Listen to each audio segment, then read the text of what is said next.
What up, playa? Good to see you, Alexander, in the chat.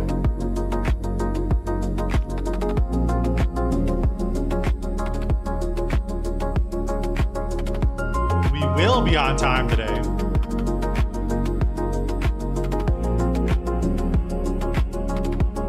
Might be a shorter stream. I don't know. Who knows? We'll see how it goes.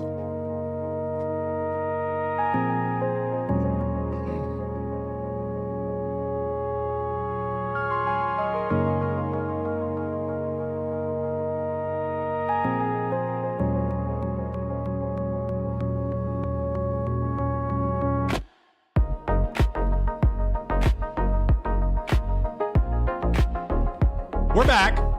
7 o'clock on the dot.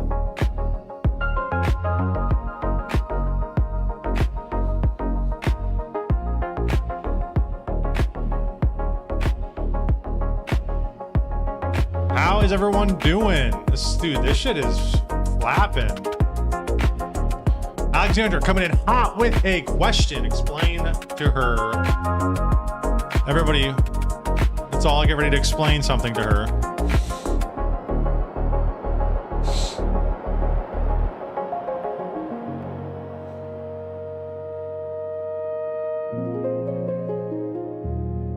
How's the lighting look? As you guys know, last time I had a light go out. What did I do? Nothing. I'm just playing with you. I'm just messing with you. I've been randomly chosen for 2 different censi,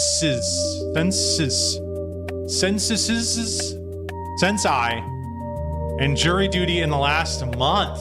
Wow. I got called for jury duty like the first summer I turned 18. I got called for jury duty. I was working at a gas station at the time and I had to call off work. I went there and they actually called me in to do it. So I was on a case. I was on a first time ever. First time calling off work, first job, they like picked me up. I had to argue with boomers and shit.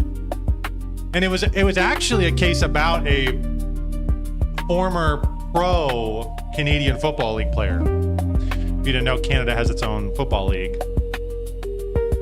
I don't know. But it was somebody relatively somewhat pseudo famous. But it was a drunk driving case that they picked a guy up, pulled over on the side of the road, picked him up, tried to breathalyze him. He wouldn't take it. They took him back to the station. He blew under. And they were arguing that, if he had blown during the time when we first picked him up, because it took him like an hour to get back to the station. They're like, if we had blown, it would have been over. I was like, yeah, shoulda, coulda, woulda. Yeah, and if my aunt had balls, she'd be my uncle. He blew under, let him go. I had all these boomers trying to argue with me. Yeah, but he would have blown over. I'm like, what's the point of the fucking law? 18-year-old. That's how I knew I was born for this shit. 18-year-old arguing with 50-year-old boomers. Anyways, we got a great show for you tonight. We're getting a little off topic already. Alexandra in chat. This is how I know it's going to be a good stream, because you're getting me going in a billion different directions. Great stream tonight. We have a lot of stuff to talk about. We got Destiny and Asmongold beef. We haven't talked about Destiny in a while. Or Asmongold, actually. We used to talk about Asmongold a lot, but we have a little back and forth between them on the TL. We have a little bit of Nick Fuentes news. We have Alex Jones. Hello. InfoWars. Hello. Getting shut down. What? Crazy stuff. And then we have the main event, main course, is the Trump weird assassination thing that happened last weekend. I just wanted to go through a little bit of that. Honestly, just because I had a conversation about it right after with someone, and I don't really know what to make of it. So we're going to parse through that. And we have, potentially maybe Owen Schroyer as well at the end, if we can get to that. Sometimes I post stuff where I'm going to talk about, I'm going to talk about this, and then I get to it and I'm like, you know what? We actually don't ever get to it. And then so I got to like change the title, or I don't know. I got my invisible mug. It's going to be a good one, boys and girls. It's going to be a good stream. Before we get into any of this stuff, please give me a subscribe on YouTube, Jacob on YT. We made it past 300 subscribers. I salute you all. Thank you all for 300. Now can we get to 400? Let's march on to 400. Follow me on X, Jacob on YT, same exact thing. Helps me out a ton. You can keep updated. Keep updated with my, when I'm going live, my schedule, you know, whatever. Should I be posting, should I post more on X, guys? Should I be more active on my... Because right now it's kind of just like an updated, it's kind of just like the post section here where I kind of just throw out updates like when I'm going to be live and shit. Give you guys updates on what's going on. But should I be like more, I don't know, vocal?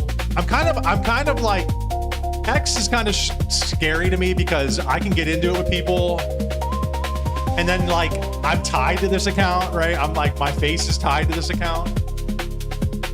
So I'm kind of like, I don't know, man. I rather just get on my alt, one of my many alt accounts, and argue with people on there. So I'm kind of like, I would have to really like censor myself. Make sure to like the stream. Like the stream, please. Like it right now. Helps it out in the algo. Helps me out. Helps me out. And I'm doing this all for free, out of the goodness of my heart. Use a different account for online brawling? Yeah, that's what I thought. Like it should be a little more, or if I am going to do it, it's going to have to be real measured. It's going to have to be reposts of some things with like very general takes.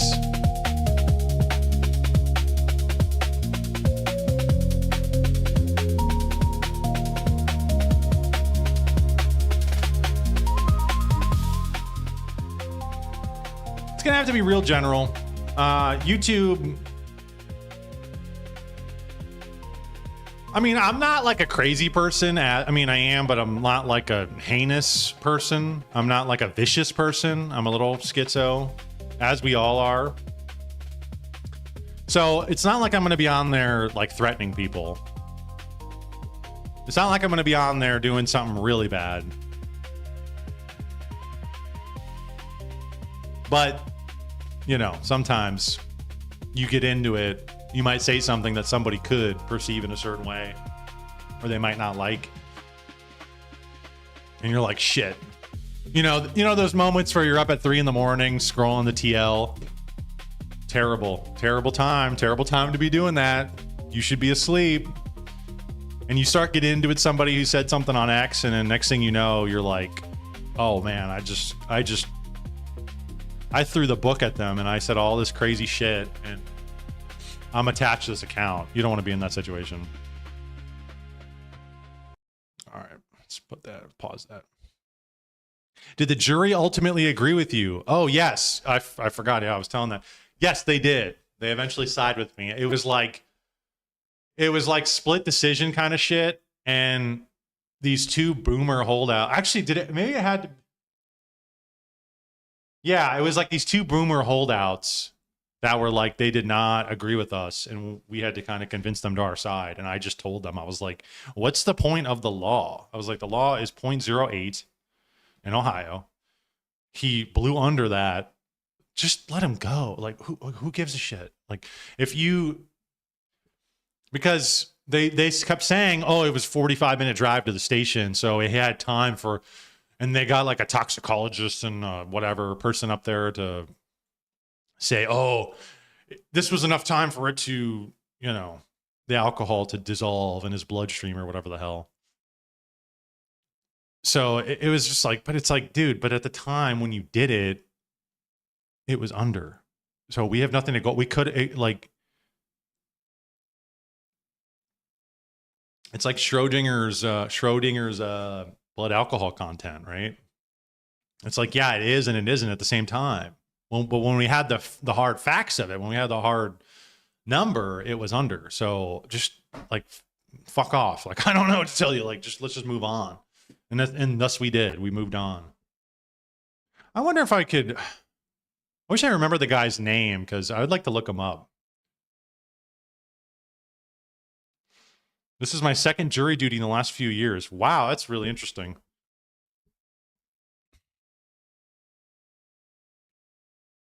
Hey, yo, I missed last stream. Feels good to be back. Good to have you. Good to have you, Door Waffles. Yeah, I've tried that idea. I'll just be careful. It doesn't work for strong, extroverted thinkers. Yeah, I know. I don't think I said anything really bad online, but obviously the feds are after me. They're after all of us. Put your phone across the room. I know. I want to get a flip phone. I'm low-key thinking about getting a dumb phone. I just hate the real problem is that it's always accessible. That's like one of the main problems with the phones is that like when you think about technology, like the TV was a problem. It had its own problems, sure. But even the computer, okay, it's a problem. But like growing up, we had a TV in a room. We had the computer in a room and you would go and approach it, right? You would approach the tool, the device, and be on it, and then you would have times away from it. Then the rest of your time was away from it. But with the phone, it's just always there, always on, always constant. Their dopamine, the distraction, the entertainment is always like this. It's not fluctuating like it probably normally should be. It's always like at a heightened state, always. And then when you have a moment to yourself, it's literally like I'm fidgeting. I'm like looking for my phone. And it's like, this is not good. This is not good for my mental state or anybody's mental state, really. A tool like approaching it and having time away from it and having a kind of an external experience, right? A real world experience away from it is foundational to people. Be able to experience yourself in the moment, okay? In the moment.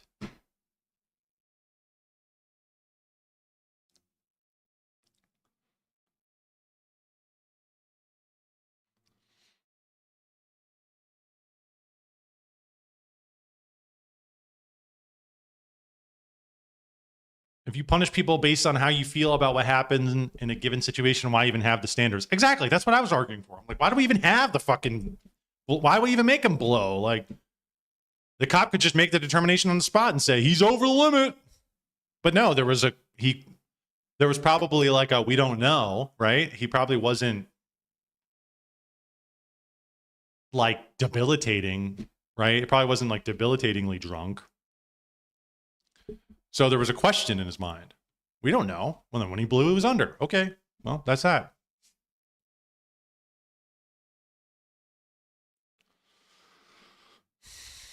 I have a flip phone, but the companies make you suffer for opting out. I was looking at some of them, and there's some that have GPS on them. There's some that have radio on them. Like, there's even some that have email on them, but they just don't have social media. And I thought, that's interesting. Because I think the scrolling on the timeline, the endless scrolling on the timeline, like I've deleted Facebook, I've deleted Instagram off my phone. I still have X on there. I still have Reddit.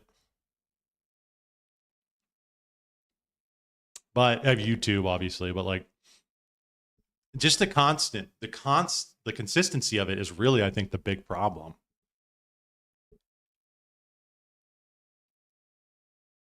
Because I thought about that. I'm like, man, I'm really gonna I'm gonna be cutting myself off at the knees, especially if I don't have like GPS and shit. But again, some of them offer that. So, I mean, the modern smartphone is designed to be as addictive as possible. So you're mentally and emotionally reliant on the internet and these phone companies.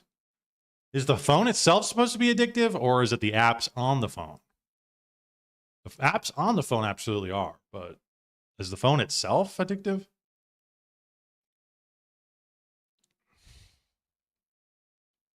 But I get what you mean. Adorable.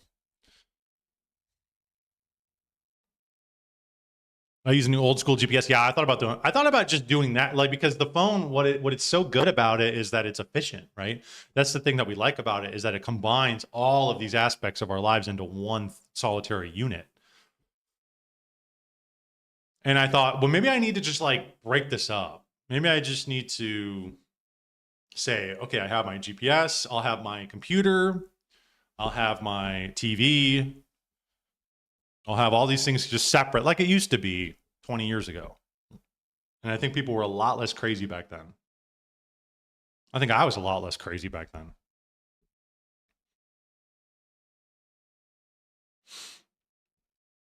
With maps that probably haven't been updated in 15 years, how much has the world changed anyways in 15 years? The geography, at least. I feel like most shit is kind of the same. I only have access to internet / social media on my laptop. Yeah, that's kind of what I want. I think it would help my sleep schedule out too a lot better. Just the access. That's the thing, man. Just the unlimited access, the availability. It's no good. It is no good. And yeah, I'm seriously thinking about that. I'm about to turn 30. I'm about to turn 30. And I'm thinking maybe for my 30th, maybe once I turn, maybe I'll just get rid of my smartphone. I'll say from here on, I'm going to be a dumb phone user. It's going to really, like, the thing is like a lot of my research and stuff and a lot of this stuff I read and talk about, I suss it out on my phone beforehand. So like for the stream, it's going to limit some things. I feel like if I did that, I don't know. This is all in theorizing, kind of thinking about it. We'll see how it plays out if I'm going to try that. I think I actually have a dumb phone somewhere in a drawer somewhere that I got years ago, but I never used it. It's just hard though. It's just going to be hard. Don't know if it was just me, but something magical happens when you turn 30. It's awesome being under my 20s. That's good to hear. I've been asking people that because I'm dreading it. I don't know what it is. I absolutely hate my birthday. Like I know that's not like a crazy, like a lot of people feel like that. But when I turned 28, I crashed out, dude. 29 was like whatever, but now I'm turning 30 and I'm like, the last few weeks it's just been not good. Today I actually feel good. Today I actually feel pretty good. I was feeling really agitated and antsy yesterday. And then I took a big shit, and I felt better. Is there something there? Could that be the case? Could it be the case? Was I just like bottling up anxiety in my colon? But I felt better yesterday. After that, I feel better today. Still am not thrilled about turning 30, but I'm doing much better. Yes, A9 says yes, there's something to that. I know, like they say, like your gut microbe in your stomach, like that can alter your mood and your thinking and your emotions. You got to eat, you got to drink your kombucha or whatever. The GI tract that's also magical was just talking about this. Yeah, I've heard that. Like, but like, what about your colon? Your colon itself?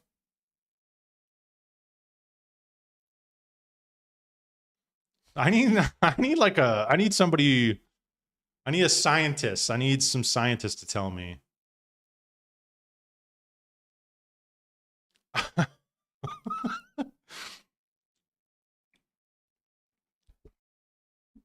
Anyways, 30, I'm not really thrilled about, but I'm thinking I really gotta do something. I don't know. And then it's in the same sense, I think, well, what the hell does it matter? Right? What does it matter? 30, dirty 30. But I've been asking people how they felt at 30. And for the most part, people are like, meh, it's okay. It was whatever. Some people were like, it was great. I love being in my 20s. And then I asked one of my coworkers, and she was like, oh, 30 is when everything in my life exploded. I was like, don't tell me that. Don't tell me that. But then we got to talking, and it's like I realized she did not set herself up well for turning 30 for her future. I think I'm setting myself up pretty decently. So I'm like, you know what? Maybe I'll be all right.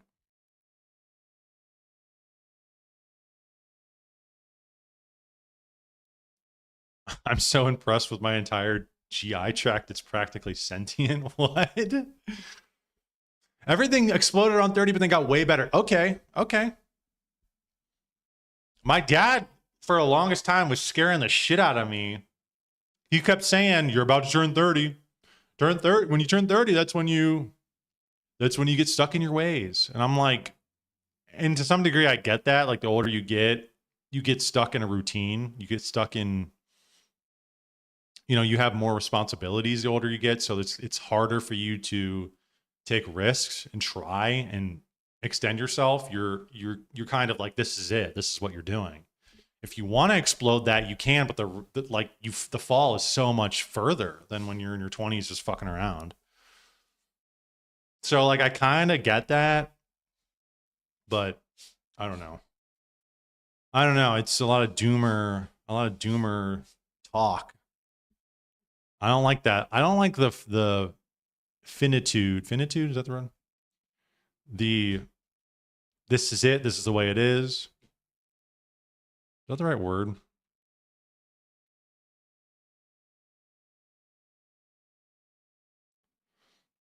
I guess that's a correct word. State of being finite. The finitude of 30, of like, that's it. Psh, you're done. You're stuck. And I'm not 40 yet. Yeah. And then I talked to my sister, and she's like, yeah, my boyfriend said 40 was like, he was worried about 40, he turned 40, and he said life got better for him. So I'm like, and 40, he said 40 was when you get stuck in your ways. And I'm like, okay. So is it 30 or 40 or what is it? Or is it never? Is my dad just scaring me? He's trying to get me to do something. Do something with your life. I had 2 kids by 30. I know. Well, nobody's having kids now, so I'm not the only one who's in that, but I have no children, so. At 30, I was busy with kids and pregnant. Don't know. I thought about it that much. Yeah, I need to not think about it, really. Just live your life. I actually think there's probably an evolutionary element to this. In your 20s, you have more motivation to people please and change yourself to suit society. Yeah, you're just more malleable, and you don't know what you want, and you're willing to go out there and mold to things. And you don't really know yourself either, I think you don't. So it's just like a constant trial and error process. And I would hope 30, while you are maybe more stuck in your ways, quote unquote, you have figured something out about yourself that in your 20s you didn't know. There's something there that you shaved off a little bit of the edges in your 30, and you're like, well, I know I'm not going to do that. I know that's not going to work. Live your life takes as long as it takes. Yeah, I don't know. It's just stuff to think about. And I'm thinking about birthday party. I should get the Rogues Gallery together. This is what I want to do. Get the Rogues Gallery together of my life. Why not? Let's have a ball. I think you can get through your 30s with limited health problems still. Yeah, that's true. I should try and get fit in my 30s. Because I do think that there is a certain time where that becomes like near impossible. Where you get into your 40s, fit, like it's like you're done. You're basically cooked. I should have been working more on getting fit in my 20s. I did here and there. I had moments, but I should really bust ass. Maybe it'll light a fire under my ass to go to the gym. I know. Oh, heck yes, I do know myself better now. I know everyone better now. Yeah. And you've seen You've seen things. You've been through some of the gambit of life. I don't know. All right, let's move along. Let's jump. Oh, it's the obligatory first of the month. Have we had a first of the month stream before? Have we done a first of the month stream before?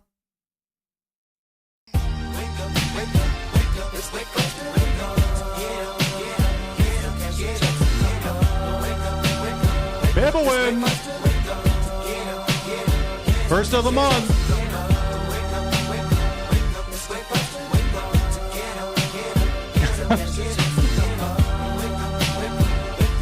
Me waking up this morning. Banger. Bibblewind banger. Give him a like. Go follow Bibblewind on X. Bibba banger on my birthday. God bless. Not quite. I still have a couple weeks. They've been doing these Scientology runs. You guys, we've watched those last streams, some Scientology runs. All these people are getting real crazy. At first, it was like 2 or 3 people running in there, trying to see what was going on, sussing out, you know. Then it was like a crowd went in. Some guy dressed up as Sonic, some guy dressed up as Jesus. They're getting crazier and crazier. And then recently, I just saw that they like boarded it up. Not boarded it up, but they like chained it, and they're getting really secure over there. And they actually had like a security officer standing out front as well. But apparently they did a Palantir run, running in through the Palantir office. Let's see what they find. Hey, stop. Stop.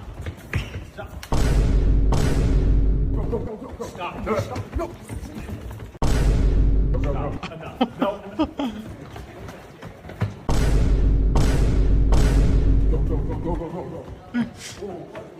No, come on. Oh my God!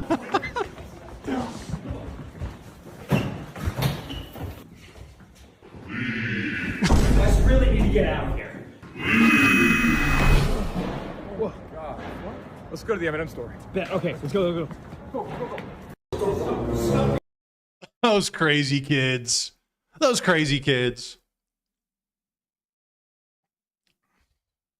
I'm surprised they didn't find Alex Karp there, or the any of the Kabbalistic blood rituals. None of that going. I guess they did have the uses for blood. Uses for blood. What can we do? What can we do with blood, guys?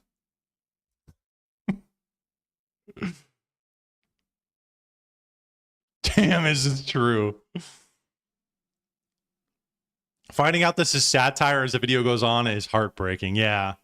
I thought for a second in the beginning, I thought it was real. And I was like, wait, like a multi-billion-dollar AI defense contractor. This is the security they have? At first I was like, this is it? This is all they got? I'm surprised they wouldn't have like drones or turrets or some shit that come out of the ceiling that just blow people up. Hey, stop. You saw the first, I saw this and I was like, oh, this looks real. Stop. No. And then you see that and you're like, wait a minute. Wait a minute. What did this say on the screen? Intro Sarah Tilly? I don't even know. This is fake, as they didn't get vaporized the moment they forcefully entered the building. Right, it would just be like instantly.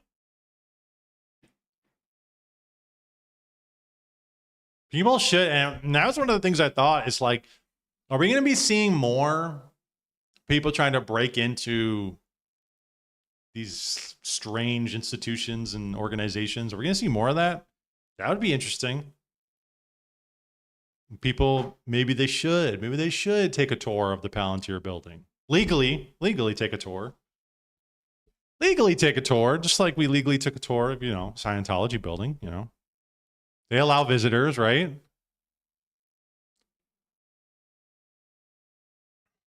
One time I got out of a subway stop in the middle of a furry convention. Wow.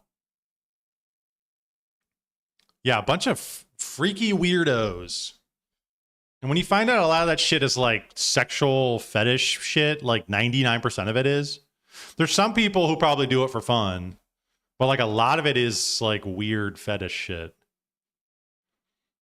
Then it's just like, it throws the whole thing into another perspective. What's another organization we need to do this with? People need to do like a speed run. Like a Mormon temple or something. Some guy broke into Jeffrey Epstein's airplane. I saw that on YouTube. I was going to actually watch it on stream, but I didn't get around to it. But somebody did that. People have flown drones over to Little St. James. We could do like a Zorro Ranch. I'm not condoning any of this. It's just as a cultural, observer, it's just an interesting phenomena. People tried to do it with Area 51, right? Like 10 years ago. That didn't really work out. I think the government actually has, they're authorized to shoot people if you do that. So I would not, actually, frankly, all these people probably have authority to shoot you if you run in. So I would not do that. This is illegal. I do not condone anything illegal. But just as a cultural observation, it is interesting. And more like in the zeitgeist of the collective conscious, right? Where would people want to go? That's basically what look, I'm not advocating for any of this stuff, okay? It's illegal. It's not nice. It's not a nice thing to do. But what would people, if they were to do it again, what would people think about doing it? Something to think about. Billionaires' houses? No. No billionaire houses. We're not going to have another Nancy Pelosi situation. Super dangerous. Super dangerous. I rode bikes on the trails and came upon a clown on stilts. He said, "Go through my legs," and we rode through. That's cool. That's awesome. I wish I saw more clowns in my everyday life. A lot of people are afraid of clowns, but I like them. I think they're great.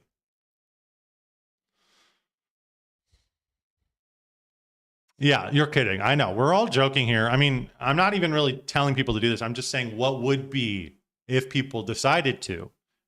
What would they do? What would be an interesting place? Maybe we could say that. What would be an interesting place for them to do it? A Masonic lodge, maybe? That'd be interesting.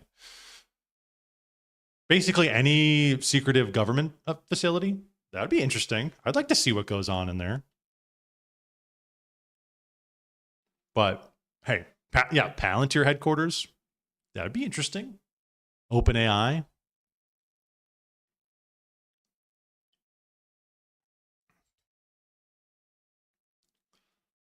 I don't know if any of you guys know who John Kiriakou is. He's been kind of doing the rounds. He was on Tucker like a week ago, a handful of days ago.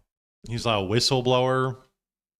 I blew the lid on. He was former CIA, so I don't really know how much people can trust him. I was gonna actually review some of his stuff, and maybe I will in the future. But this post just came up on my timeline, and it was so, I don't know why, I just couldn't get it out of my head, and I saw it again, and I was like, you know what? We'll throw this up on stream. One of the reasons why she wanted a divorce was because every morning when I opened my eyes, the first thing I did was put on my glasses, pick up my phone, and play Angry Birds for 1 hour. I said, What the fuck do you care if I play Angry Birds for 1 hour? Doesn't take any time away from you. You sleep for that hour.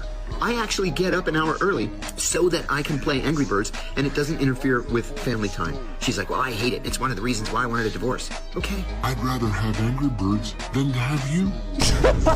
So with that said, either Rainbow Six Siege is serious or it's not serious. And I think it's serious. So light a fire, get active.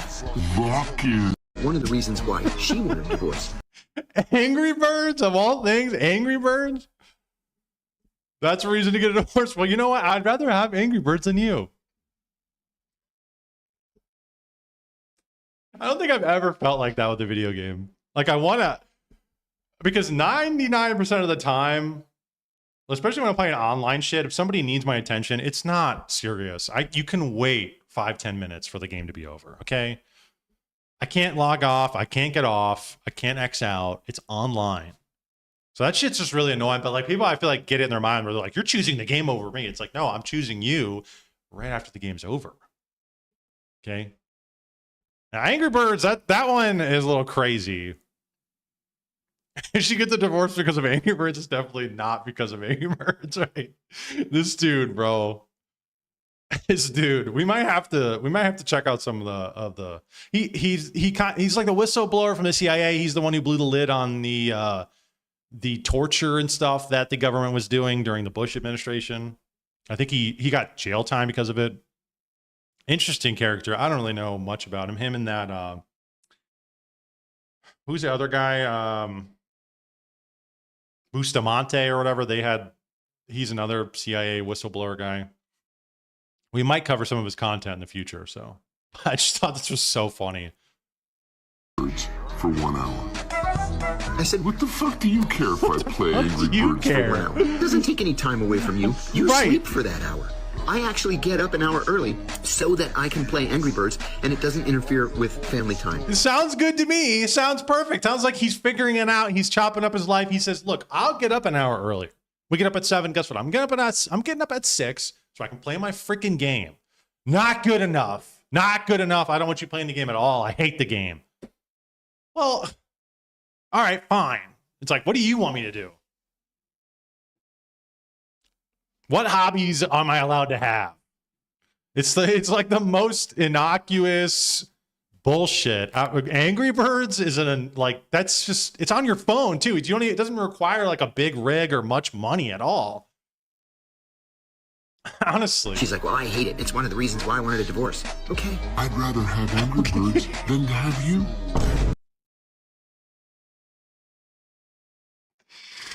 Okay. Okay. Well, I'd rather have Angry Birds than to have you. Oh my gosh, dude. Angry Birds. Holy. Okay. I'd rather have Angry Birds than to have you.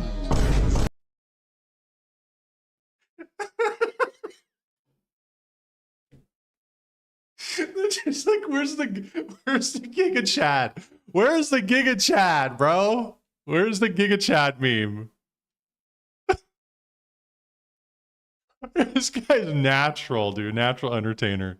I don't care if half his stories are exaggerated or lies. He's a great storyteller. We're gonna have to check him out. We'll have to check out some of his shit in the future. You forgot to attach the Giga Chad image.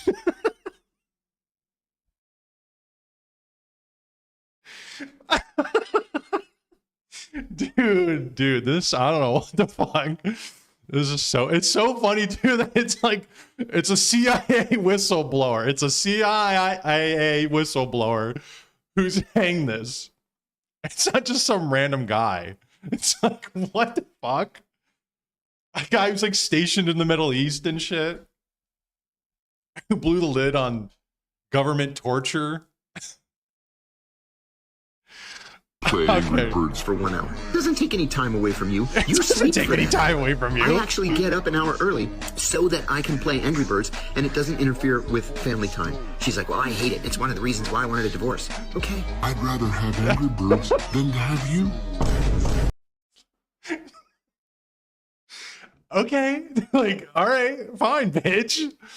Okay, all right. We're done. I don't know why that was just so funny. Oh man. He's got no one to talk to about his marriage problems, right? Here he comes on the internet telling us about his Angry Bird addiction.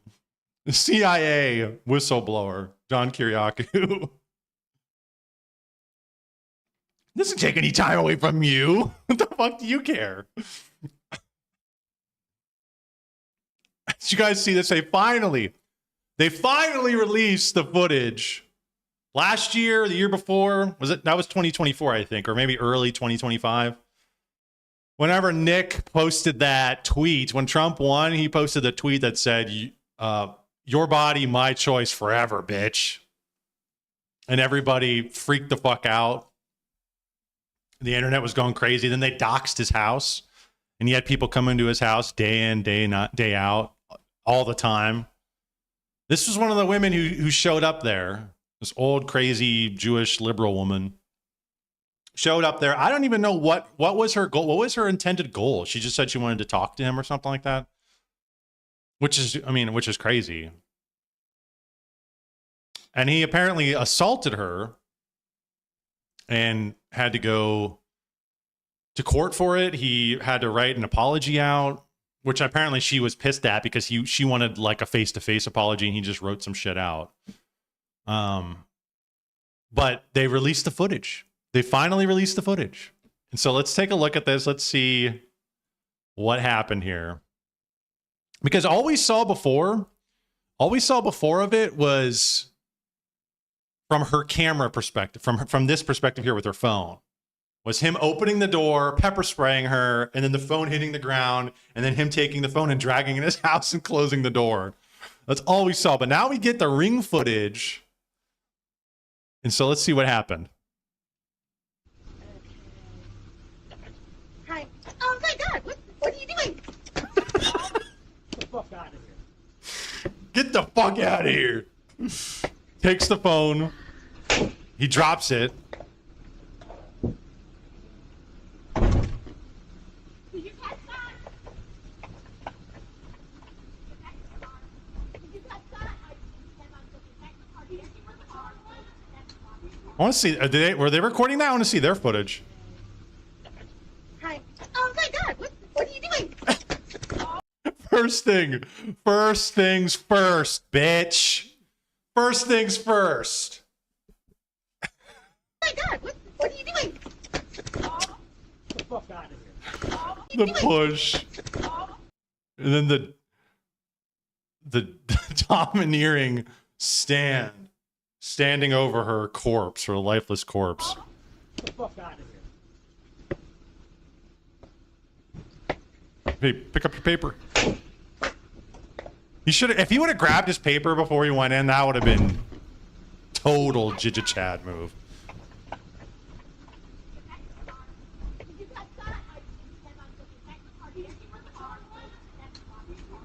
I mean, what the hell did she expect to happen here?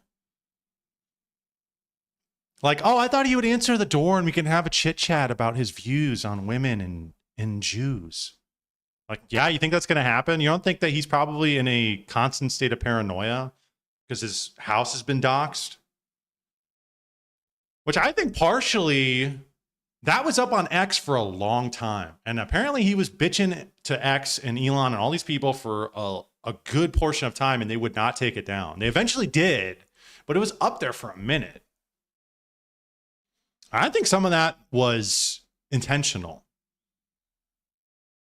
Elon and Nick have had a rocky relationship. I don't really know where to place them, honestly, because he'll say he's a fad, they get into it, and then the next thing you know, he's out there shilling the Technate and kind of seeming like he's on the same side as Elon, and you're like, I don't really know what to make of that whole relationship. But if it is a hostile one and they want to get rid of Nick, that would be like a passive way of doing it, is like, we're going to have people are going to dox you, post your address online, and we're just going to like not take it down. Somebody will eventually kill him, right? Somebody will get rid of him. And they almost did. Some guy showed up at his house with guns.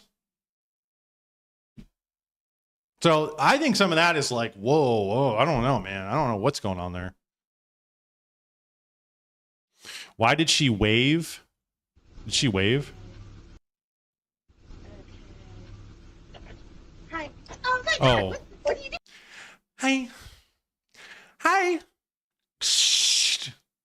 Get the fuck out of here. That's so good. Why did he answer the door? I can tell you why he answered the door. Excuse me. I can tell you why he answered the door. Because she's an old lady, and this is to make an example. He goes, okay, this isn't some big burly black guy. This isn't anybody. This is broad daylight. She doesn't appear to have any weapons on her. She just has her phone. I'm going to make an example out of her. And it'll be easy. And it was. I mean, look at this. Smooth. Hi. Smooth push down the stairs. Oh, that moan she makes. Oh. Oh. Oh. You look out the window, you see like a gang of like 4 people. You might be like, nah, you ain't dealing with that. You see really, really big dude with like a duffel bag. You're like, nah, I'm not dealing with that. But you see an old lady. All right. This is my chance. It could have been way worse though, too, because, you know, she could have fallen and like broken her fucking neck or some shit, or smashed her head on the ground and died. That could have been real bad. And then he would have been in big trouble.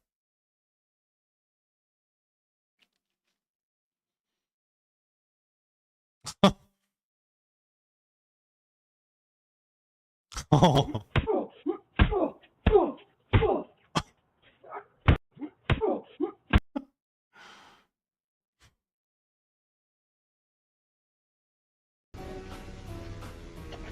Hi. Oh my God! What are you doing?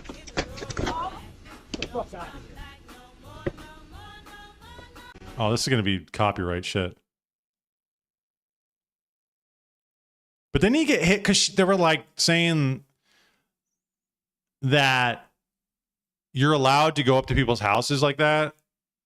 Wasn't that like what they were charging them with? It's like assaulting them as soon as they walk up to your house is like.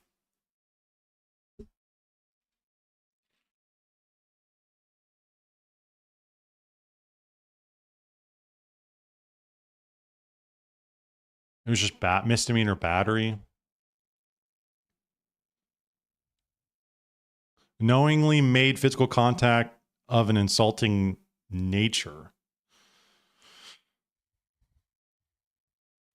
The agreement required him to complete 75 hours of community service, enroll in anger management courses, and pay $635 in restitution for the damaged phone, and deliver a formal apology in open court.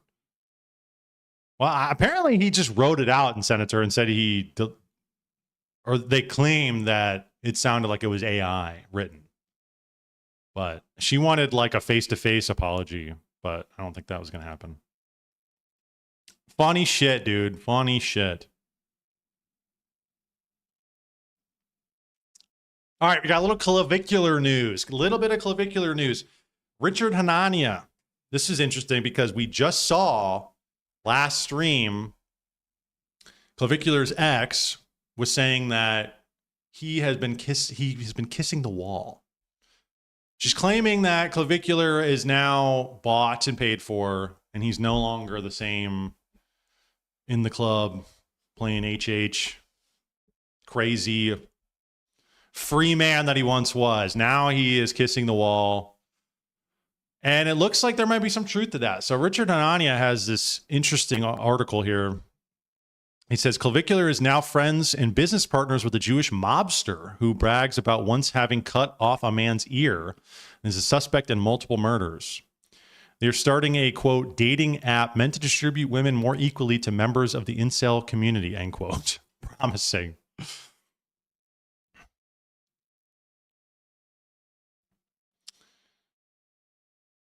So he started a club down in Miami, but apparently he went in on it with this guy, this Baccara club. So it's saying he was in the hospital for overdosing, but he wasn't out of commission very long. He took the IV out of his arm and left the hospital against medical advice. Why would he do that? Because he had to attend the opening that evening of his own Miami Beach nightclub, Baccara, and his new business partner isn't a man to be kept waiting. That man is Miami nightlife impresario Hai Waknin, who in addition to running Baccara, operates several other clubs. Waknin lives a glamorous life. He's married to a former model, and he partied on his yacht with rapper Offset just before the rapper was shot earlier this month. Offset was shot? That's how much I know about rapper news. Now he's taking Clavicular under his wing, helping him sign a deal for a dating app meant to distribute women more equally to members of the incel community and guiding him through condominium purchases. Neither Clav nor Waknin responded to requests for comment. Waknin frequently wears a chain bearing the Hebrew term chai, I think that's how you pronounce it, alive or living, but often loosely translated as life, and customarily ends his business activities before Shabbos each Friday. He's a very different sort of person than Clavicular used to hang out with. Just a few months ago, Clavicular was vibing to HH in a Miami nightclub with the likes of white nationalist podcaster Nick Fuentes. But Wachneen's new alliance with the internet's hottest looks maxer is notable for another reason. Wachneen has a lengthy criminal record, and he has maintained close connections to some of Israel's most feared organized crime groups, according to federal prosecutors. He has a history of terrorizing his business associates and served several years in federal prison for extortion. Just last year, prosecutors alleged that Wachneen used members of the Crips and Mexican mafia gangs as his enforcers. Interesting. So now he's in bed with the Jewish mafia. A lot of people don't really think about that as a thing. Like, it's like almost like the Amish mafia. When you hear that, you're like, people are like, what are you talking about? Jewish mafia was a real thing, man. Meyer Lansky, beginning of the 20th century, around, early 20s, 30s, in the 40s, they were real big. The Jewish mafia, man, they were big. And still are, really. But a lot of people don't realize that. It's like they're an organized crime outfit. And Miami has a very big Jewish population. It's like one of the biggest in America. So you got to figure maybe there is something going on there where there's the Jewish mafia, Jewish mob is controlling a lot of the clubs down there. Maybe you have to. Maybe in order to have a club in Miami, you got to go through people like this. I don't know. But then I feel like somebody in his position maybe would think about having a different, line of work than owning a club in Miami if you're going to have to side up with the Jewish mafia, maybe. But I mean, Clav is like, he just like literally doesn't give a shit. That's the thing. He doesn't seem to be a very principled person.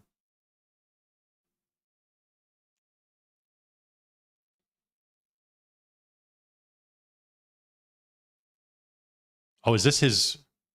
No, that's not it. Let me drain my 401k. This is a much more sound investment.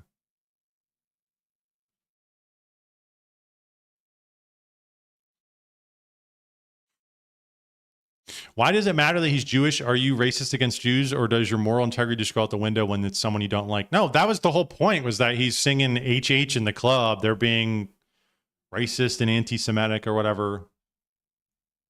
But now he's siding up and going into a partnership with a person who's allegedly in the Jewish mafia. That's the weird contradiction here. What's going on here? Is he based in Red Pill? Does he understand the facts of the world and what's going on? Or is this just for clout? Well, I think it's just for clout.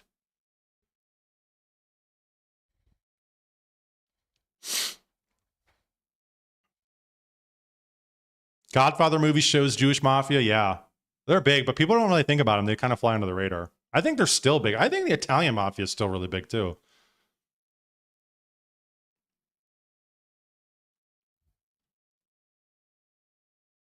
Well, considering Clav is Peter Thiel's little pet, this is not super surprising to me. Who knows what that will tie you up with? Yeah, but I mean, that's alleged. The Peter Thiel thing's alleged, although it seems interesting. And there was an article that we were going to go over as well that talked about the Clippers, the whole economy, clipping economy surrounding Clavicular and Kick. Kick is an interesting website too. They talked about there's like, it's all basically funded by Stake, which is like an offshore gambling business, like some weird, very strange things going on in Kick. But Kick is essentially, the article alleged that it was funding his rise, his artificial rise to fame, which I thought it was obvious. I thought it was obvious because they said that, he doesn't have that many followers, even across all his platforms. He doesn't really have that many followers and viewers. Nobody really subscribes to his content, and yet he still has all this notoriety and fame and gets mad viewership. Well, it's because of the something like 1,600 Clippers that they have who are on the clock nonstop, pumping his shit out in the algorithm. I wonder if some of Clavicular is also a test to see who they could manufacture as a point of culture creation. Can we just push this guy to the front if he's got an interesting enough shtick and he does the streaming thing enough? Can we just clip him to stardom? Can we will it? Is this the new PR team? Is this the new strategy?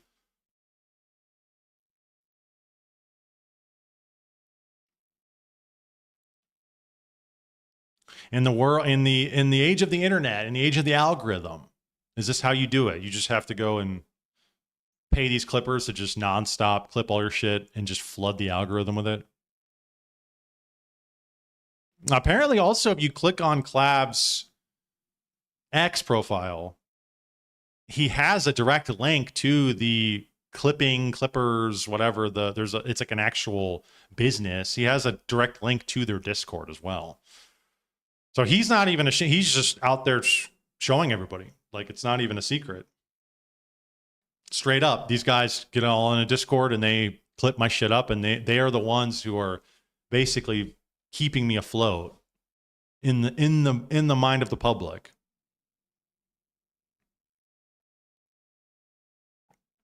He cares about looks maxing. That's got to count for something.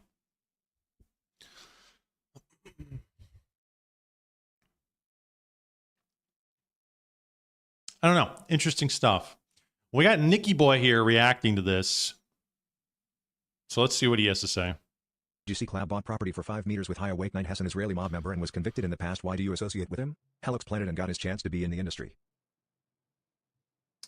I did see that. Yeah, I'm a little bit disappointed. Yeah, he's operating. I think, what publication was this? It was one of these things reported it earlier today, because I didn't even think that was true. I saw one of the clipping accounts say Clavicular made a deal with an Israeli billionaire scammer, and that's how they opened up the club. And I didn't even think that was real. I thought that was just exaggerated or something. But then I saw an actual news source report. No, it is an Israeli mobster. It's some Israeli billionaire or something. That's who they're in business with. And, look, in fairness, Here comes the code. Clavicular always said he only cares about mogging. You can't hold it against him. That's you true. You just can't. Because he always said, I don't care about politics. I don't care about America. He said, I only care about mogging. Like, nobody can feel betrayed by that. People say, oh, now Clavicular's doing this. Now he's doing that. What do you mean now? He has always been consistent. They asked him, what do you think about trannies? He said, one less person I have to worry about. One less person that will never mog me. That's who we're dealing with here. Monomaniacal focus on looks and mogging. So, in fairness, nobody can feel betrayed, and nobody can feel like they got caught by surprise here. He always told us what he was about. With that being said, obviously I believe in morality and ethics, and I don't think that's ethical. I don't think it's good to get involved with some of the stuff he's involved with, and it's his life. Obviously, he's his own man, and he's got his own code and everything. I get it, but obviously I don't approve. But I'm not his dad, so he can do whatever he wants. I like him, even though he's doing all that. Look, not everything has to be super political. Why do you associate? I love. That's my favorite question. That I love when people interrogate me. Why do you associate? What does that even mean, by the way? I don't even know what that means. Because I believe in the world. I live in the world among people. What does that even mean? Who am I allowed to associate with? Do I have to associate only with people that I agree with everything they do? How they make their money, how they live their lives? It's ridiculous. I live in the world. I associate with people that I find interesting. I associate with people that I find interesting, with people that I like, with people that I get along with people that benefit me in some way. Why does anybody That's the big associate one. with anybody? Benefit, right? Because we live in the world, because we live in a society. So I hate this idea of don't associate with so-and-so, as if by virtue of acknowledging their existence or something, I'm somehow complicit in their actions. I don't see it that way. No, that's not the problem. The problem is that you go on full assault on people you don't like. you have this like weird litmus test, this weird criteria for why you go after people. And it's not about principles. It's not about any objective understanding of, okay, we're all in this together. We're all kind of working towards appealing to a greater power, greater good, a greater moral ethic. You attack people based on almost seemingly arbitrary reasons, but then you allow other people, other things to slide. And the only thing that I can tell on why you allow that is because they benefit you in some way, or they are bending the knee to you. That's the only thing I can see. You're creating this movement and you're saying you're trying to make the country better, but then you're surrounding yourself with degens who are actually going to make that whole movement less legitimate and make it worse. And you're cool or on an okay level with certain people, and you let it slide, but then other people you are just like outright blasting. And really, the only thing that's different between these two people is that this person's bending the knee and this person's not. And it's like, okay, so it really doesn't have to do with appealing to this kind of objective ethic. It has to do with whether or not you're good to me and you give me what's mine. That's what I see from him, and for the various people who have come and gone. He'll just let shit slide as long as they're good. That's what I hate that shit, man. I hate that shit. Like, I don't know. Like, I understand. I would understand it and be more like, okay, if you're just cool with everybody, like if you're just like trying to be cool with everybody, you're just trying to be on a positive, in a positive kind of relationship with everybody, or at least neutral, fine. But like you willingly attack people and then you let other people slide. And it's like, that's not that it becomes arbitrary. It becomes just his personal preference on it. And it's like, okay, it has nothing to do with all the shit you're espousing. It has nothing to do with being moral or the ethics of the matter. To wit, right? It has nothing to do with this guy's morals or ethics.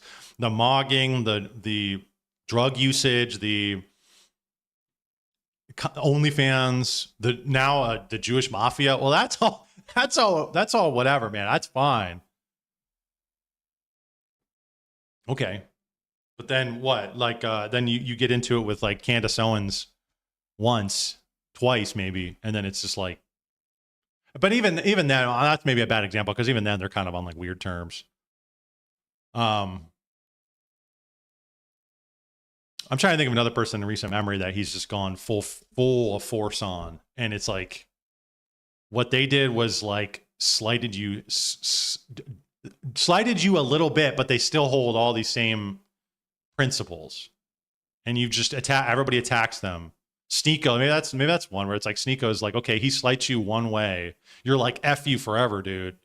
When it seems like it doesn't really, to me, when I see from Sneeko, I don't watch him all the time, but from what I see from Sneeko, it's like, it seems like, and I don't agree with the Muslim shit, but it seems like he's trying to correct his behavior and live more of an ethical life than whatever the hell Clavicular is doing.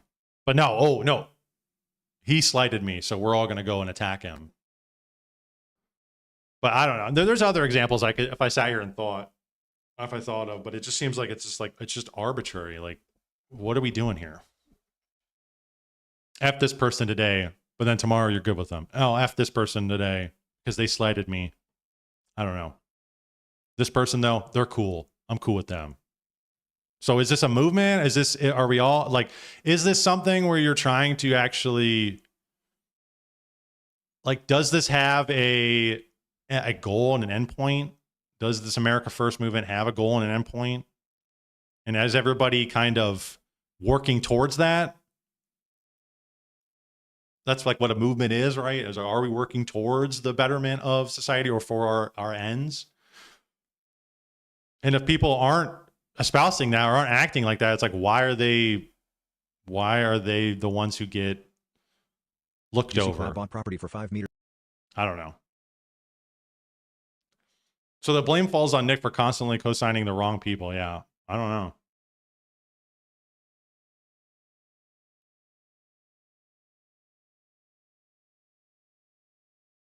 Making money with Jews after getting lit to HH in the club is actually Mog. Right. And then it's like, okay, if Nick's ethical, like why he's doing the things he's doing, why he chooses certain people he's doing is for the clout, is for how you benefit me in this moment, and whether or not you are willing to bend the knee to me. That's like a power move, right? And I can get that, right? Like he's saying, Collab's being at least consistent to a degree. But if you want to have that mentality and you want to let people slide just to get clout, just to get their viewership, just to get their fan base, well, then you really shouldn't have anything wrong with people doing that to you, right? People going all out, kind of war of all against all. And it's like, why would you even have a problem with organized jewelry or whatever if they're just out doing it to you? Like, that's not what it is. It's like the movement should be appealing to a universal ethic, something that we're actually pointing to and saying, you are not fitting the criteria. This is a problem. It's not just who can collect the most power. If that's what it is, fine. Let us know that. But don't do this like back and forth shit where you're appealing to some ethic, but then letting other people totally slide on that ethic. I don't know. It's just like weird shit, man. Doesn't matter. A sellout is still a sellout. We can't keep giving passes to people that sell us out.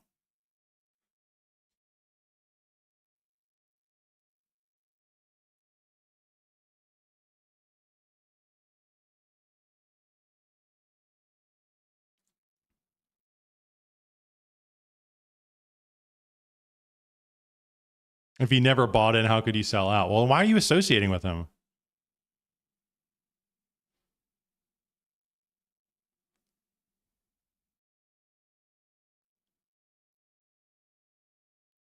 Nick only likes him because he's relevant and up. Yeah, that's kind of what I think it is, man.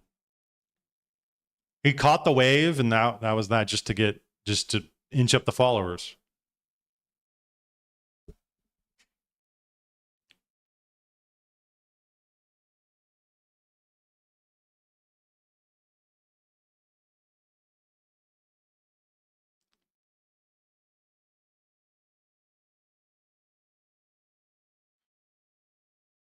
I don't know if I made myself perfectly clear on what I'm trying to say. I don't know. Did that make sense what I said? I'm saying if you're trying to, as a movement, trying to appeal to an ethic, the Christian ethic, that's what the movement is spearheaded by. That has to be that has to be the litmus on who's in the movement, who's associating with the movement, if you want to just say, oh, I just want to get power for power's sake, okay, then go take the Jewish money. That's how you'll do that. That's what Collab's doing. But it's like, no, I wouldn't do that because I have ethics. It's like, is that what it is? Or like, what's the litmus here? Because you clearly don't care about that. I don't know. All right, we're moving on. Alex Jones, InfoWars shuts down after 27 years on air. Actually, we might skip this for now and come back to it because it is schizo hours, boys and girls, and we're going to get into the Trump shit, the schizo Trump shit. But before we do that, yeah, we're going to move this.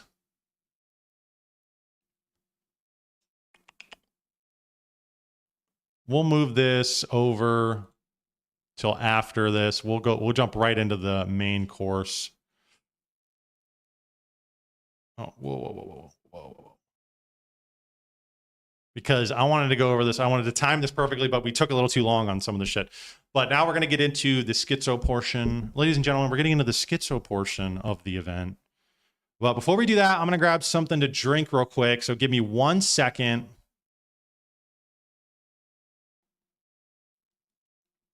I'll be right back. Don't nobody go nowhere.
We're back.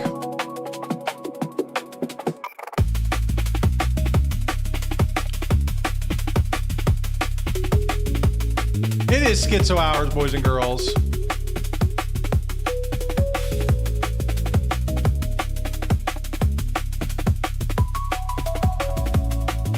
Make sure to like the stream. Make sure to follow me, Jake M on YT on X. Subscribe to me on YouTube, Jake M on YT. My next subscriber goal, 400. We're taking it 100 at a time. I mean, obviously my subscriber goal is 1 million. Obviously it's 1 million, but we're taking it 100 at a time. We're just inching. Slowly but surely.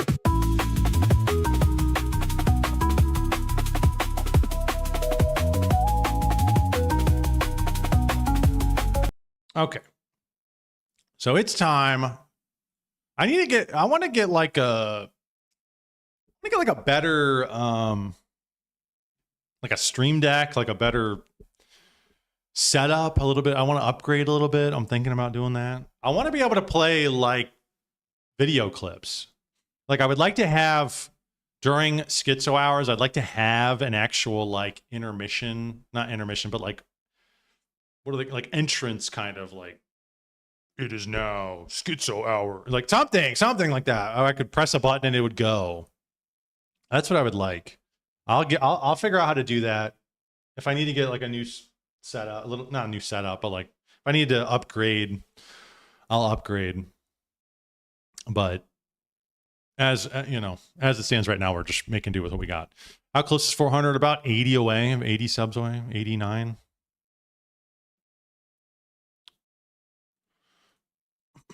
So we're on our way.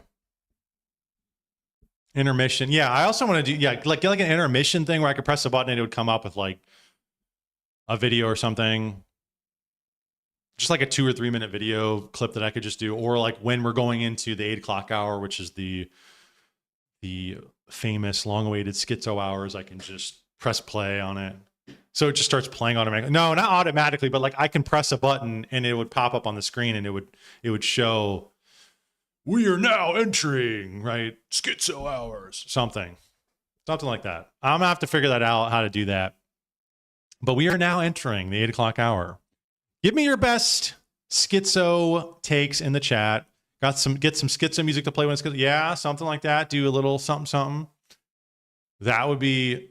I just want to upgrade. Upgrade the look a little bit. Upgrade the quality for you. It's all for you people. It's all for you people. So it's all for the visual experience.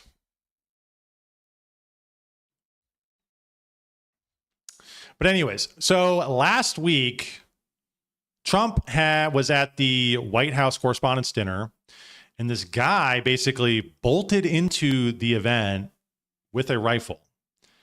Now, this footage it's HD quality. It's been upgraded. It's been released with better clarity. But the original footage we saw was very blurry. You couldn't see much about it. So this was just released yesterday. And I have not seen this. So let's check this out. And we got some interesting takes on what happened after the shooting.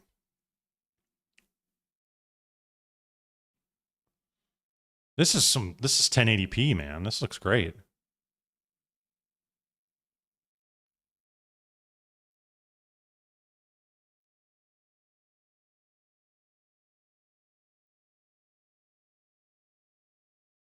They got a dog over there?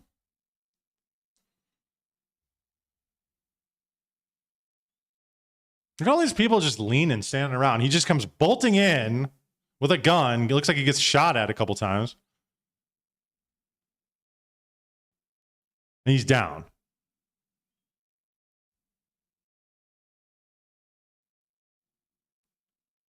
Bold move.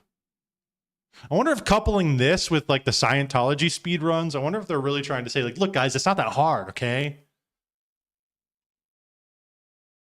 Look, guys, that's all you got to do is just run in there. It's not that hard. Look how far he got. This is terrible crossfire, by the way. Yeah, he shot right at this guy. Right at the Secret Service officer right there.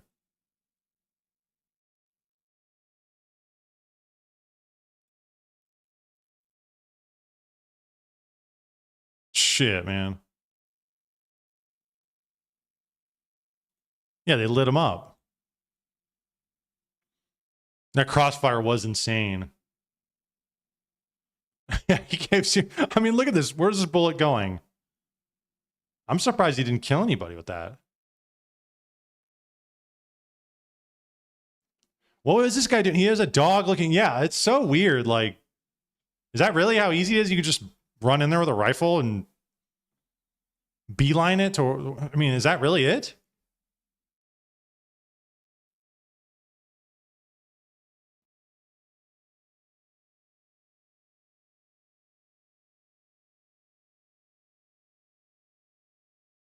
Who is he?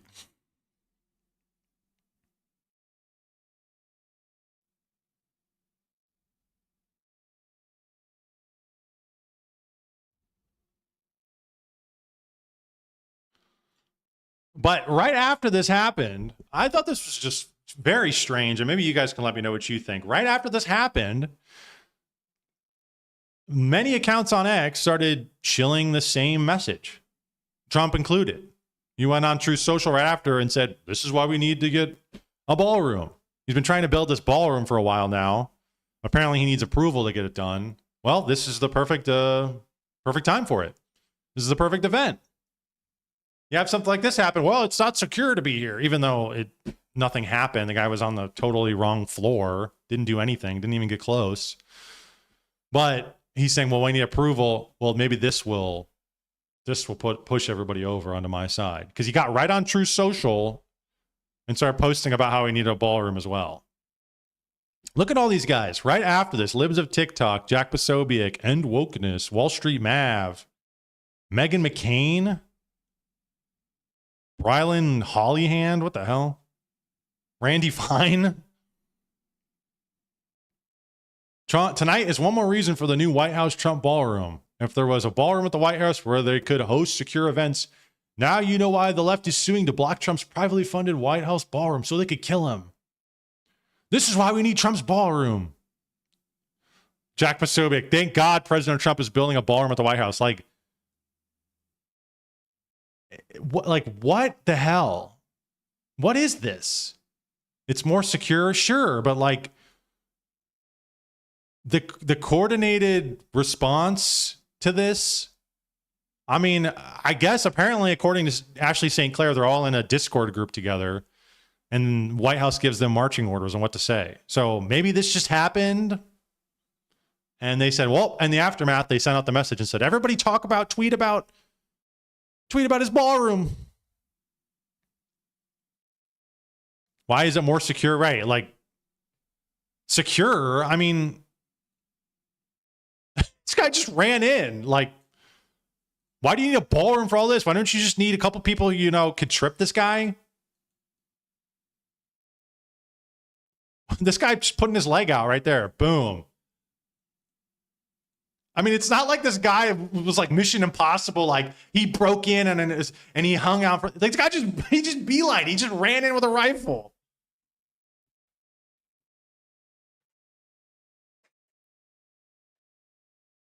That's a lie. What's a lie?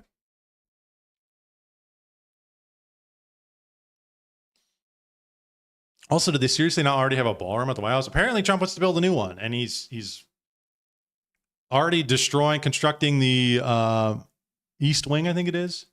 But they blocked it. And they need approval to do that. They removed the time codes for a reason. This, I mean, even Nikki Boy said LOL. It's also tiresome.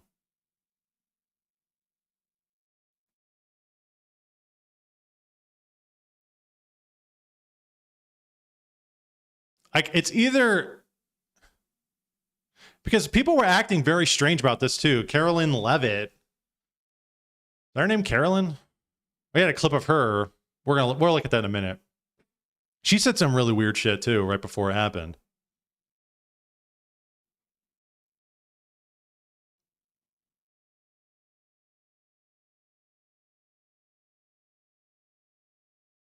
NPCs. Or, I don't think it's NPCs. I think these people are probably getting paid to shill this shit.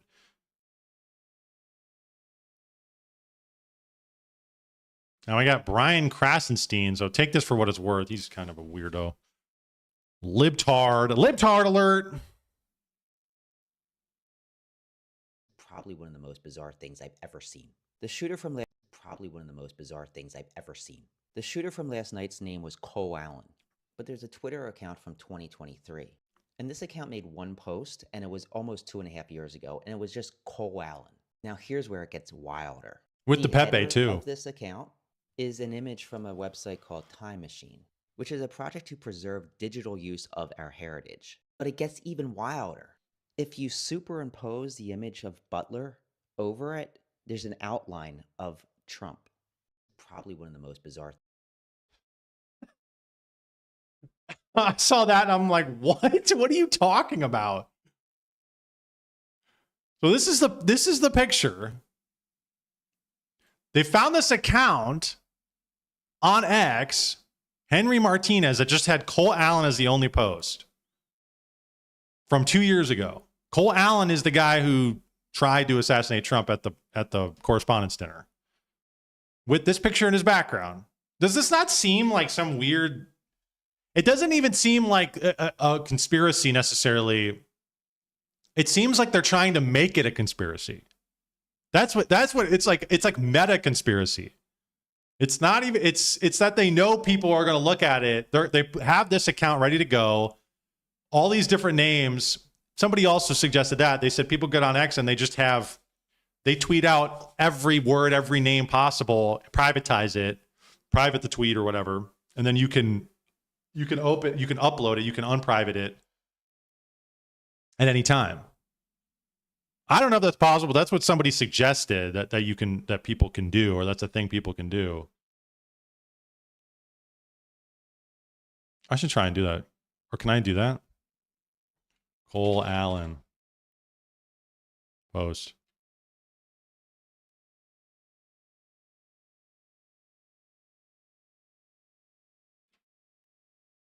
Can I private this, or is that a premium thing only?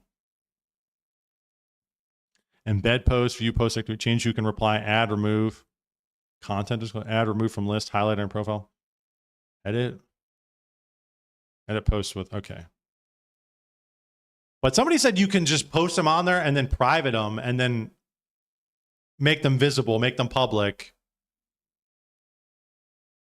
at a certain point in time. So it looks like, oh yeah, he posted this in 2023, but really it's just been sitting there and it's just like random generator bullshit. I mean, look at this guy's name, Henry Ma 795. Like, it's just like a randomly generated name.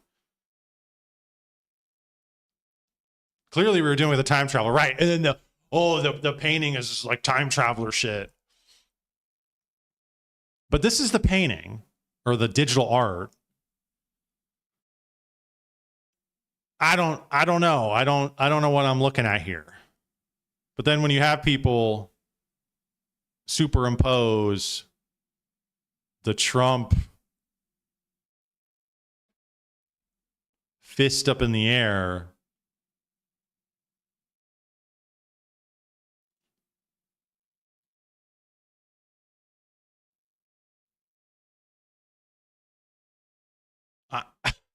I don't see it. When you look at it just straight up, you're like, I don't see it. And then you superimpose this and you're like, oh my gosh. And you look at the raw one and you're like, do I really see something here? All this is like trying to erode at people's objectivity. Like, yeah, that's it. It's trying to turn people into actual schizos. It's like meta schizo pilling. It's a meta conspiracy. I don't get it. I don't know. I don't know what the hell this is either.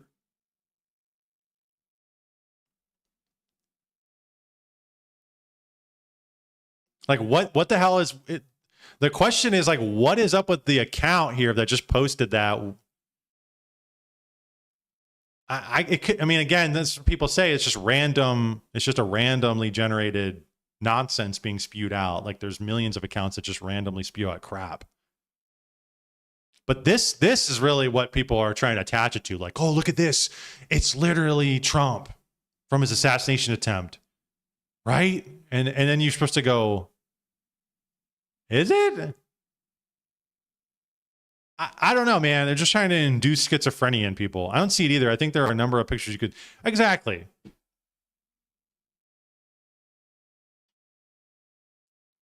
It just seems like it almost seems like people are trying to curate a fake conspiracy theory. That's what it seems like.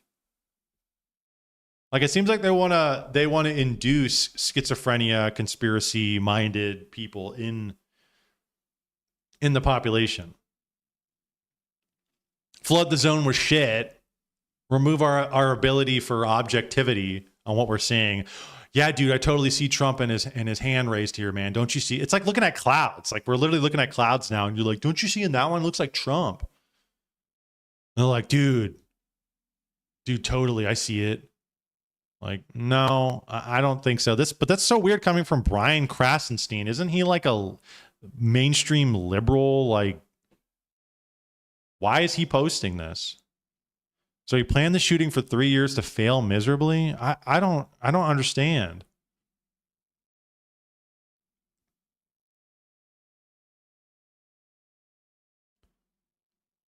I'm no conspiracy theorist, but this whole assassination attempt stuff is really bizarre.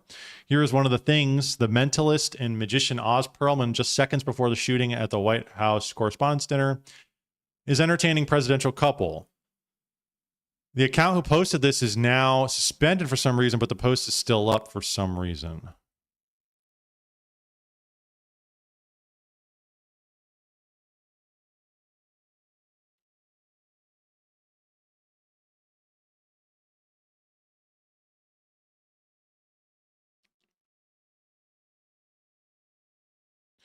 Right before Trump is rushed off stage, a man holds up a card. 1 second later, Melania reacts with an expression of horror on her face. He is a mentalist named Oz Perlman who was performing.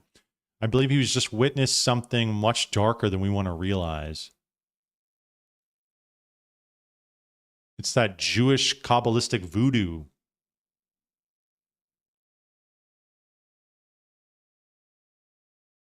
Is this the same guy who was on Rogan and read him his numbers? His credit card numbers?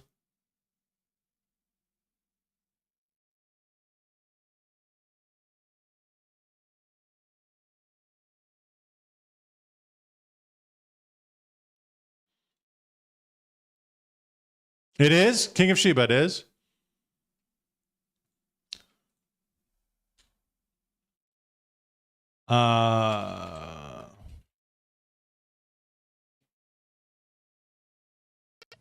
You know, screw calculator. I want it to be spontaneous. Would your wife know your ATM PIN code? No? No.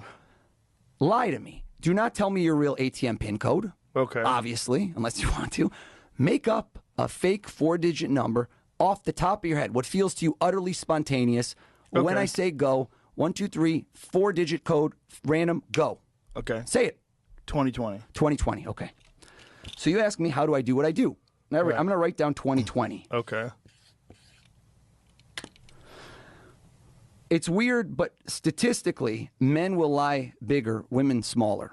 Men like to lie by saying things are bigger, right? No shocker. Okay. So I don't think, I would tell you right off the jump for me, that means that your first number, you don't have to say anything yet, I wrote 2020, is smaller. That's what most people do when they're rushed. If I had given you 5 minutes, you would have done this different. No, I wouldn't have. No, you would have.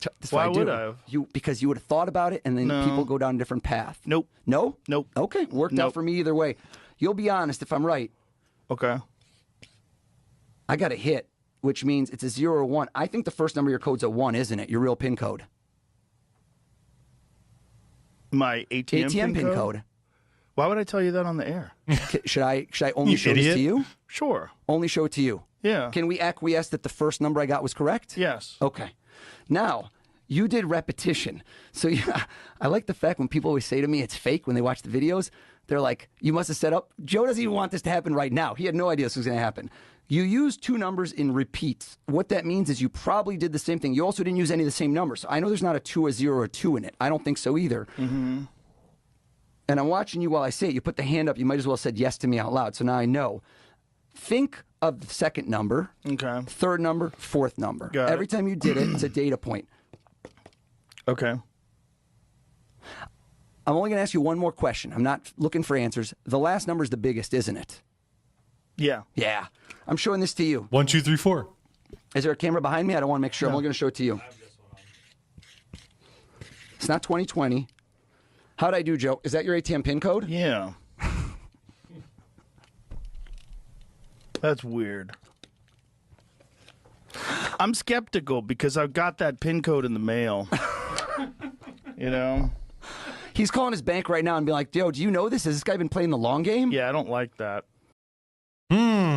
That's the same guy who is doing it to Trump.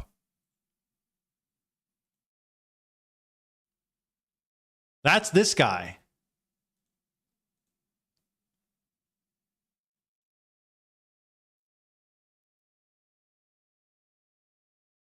Very strange. What's going on? This whole event, like, dude, I don't know, man. I don't even know what to make of it. Like, is this...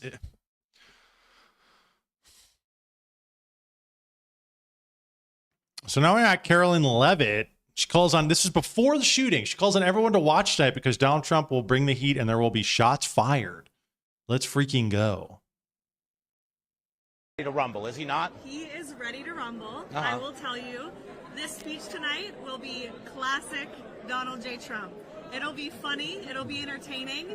There will be some shots fired tonight in the room. So everyone should tune in. It's going to be really great. I'm looking forward to hearing it. I love it all. And you wrote most of it, you said. I can't take credit. In true Donald Trump fashion, the man puts his pen to the paper himself. So it's a lot of his own work. To rumble, is he not? Very strange. What if it, maybe it's just AI, like Palantir just knew this guy was going to do this. They had the probabilities and the statistics set and they could read his online messages and what, maybe he said it online somewhere. Maybe they're just listening in through his phone or whatever. And they knew it was going to happen. They knew ahead of time and they let it happen anyways. And they kind of just plan this all around that, but just for the ballroom shit, why wouldn't you try something bigger? Mossad just regularly spy on people. I think, yeah, I think our government and Mossad. I mean, we saw that video last week on that Ewu video where they showed up at that kid's house because he was saying, you know, K the J's and K the Foids and all this shit. And he just showed up. I wonder if it's just like this mass surveillance society we live in. They saw this was going to happen. They could predict, I guess, in a way this is going to happen. And that allows them, that gives them intelligence ahead of time. So then they can reorient and create a narrative, a schizo narrative for people to buy into. Multiple different angles. I mean, getting the ballroom built, maybe that's one thing. Like, hey, what do you want? Oh, I want the ballroom. Okay, well, let's put that in there somewhere. But at the same time, all this like weird shit, like, oh, let's post this Cole Allen. People are going to, because you know, people are going to look this shit up on X. People are going to type in Cole Allen on X. All right, let's put this up there. And then you get people who are doing this right now who are just theorizing about the stupidest shit. You're creating a schizo conspiracy theory out of thin air when really it was just we had some foreknowledge on it because Palantir, you know, the surveillance state we live in, we just knew he was going to do this tonight.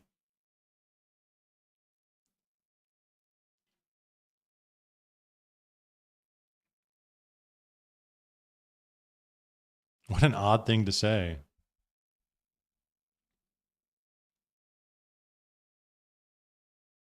She ordered the hit. Very strange.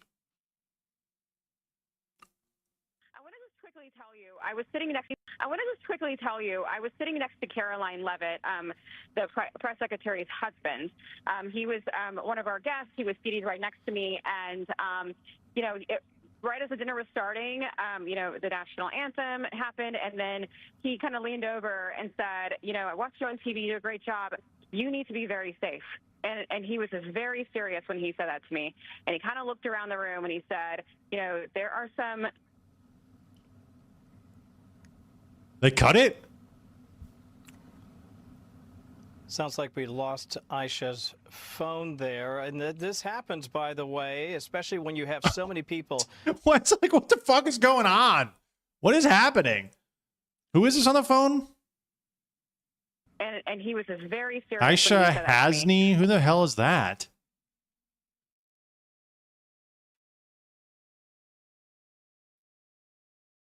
Pakistani American journalist.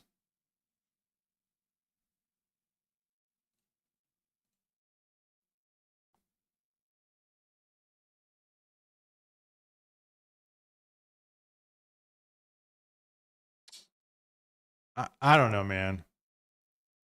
What I'm noticing is that all the elites are pregnant. Oh, interesting.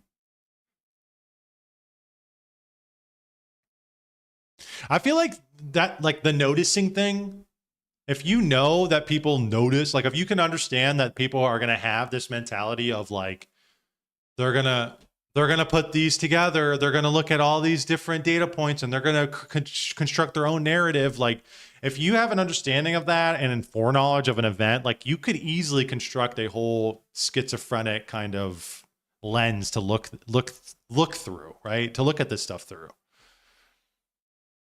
Because we're noticing patterns. We're noticing weird shit. Like, I don't even know.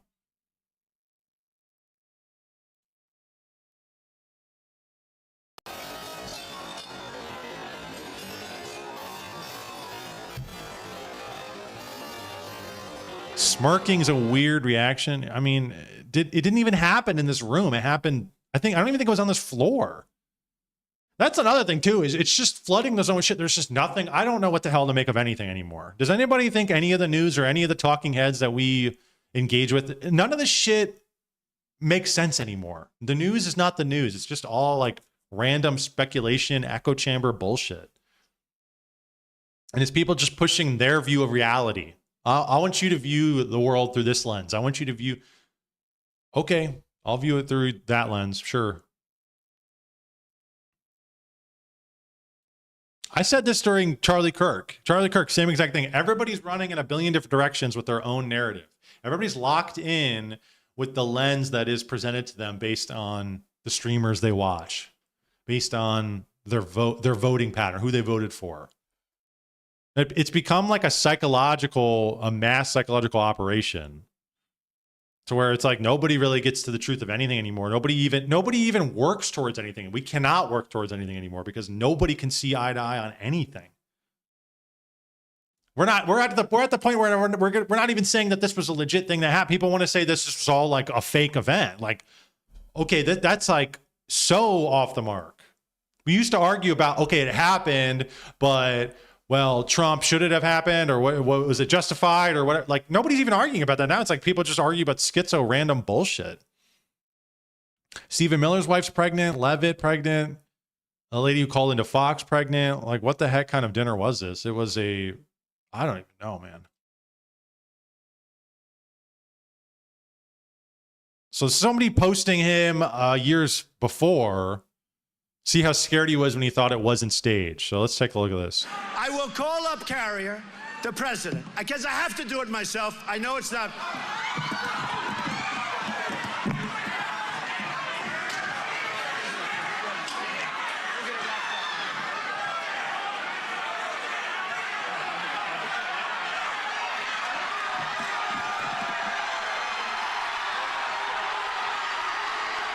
I will call. A little bit of a different situation, dude. You're outside. This is not evidence to anything. He's outside. Somebody's screaming gun, or bomb or some shit. He wants to get down. Like this happened in a whole first, and he's younger too. Way younger. So being older and just smirking, as this guy put it, you just smirked when it happened. It's on a whole different floor. And he's like 80 years old. I'd be like, what? What the fuck's happening? Plus, he don't give a shit. Shooter is in custody.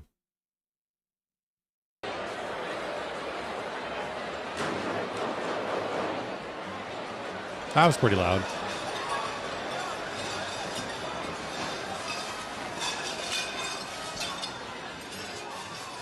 He doesn't even realize what's going on. Dude's just holding a card in front of his face and he's just staring at it.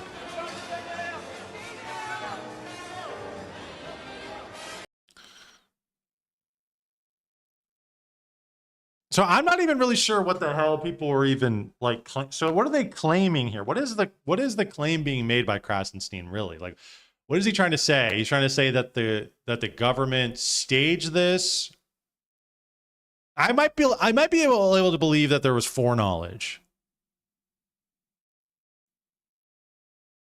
But what is with the account with this? Are they trying to say that Cole Allen account from 2023? This is even before the shooting in Butler, 2023. Cole Allen is a time traveler? Is that what you're trying to say? What did my Queen Quandis say on this? What did she say? Did she say some shit like that?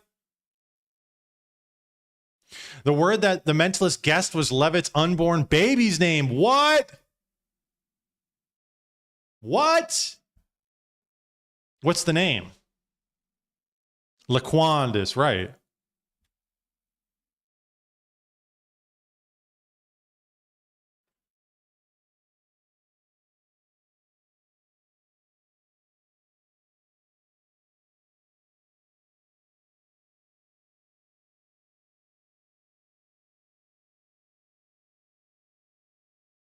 Vivian.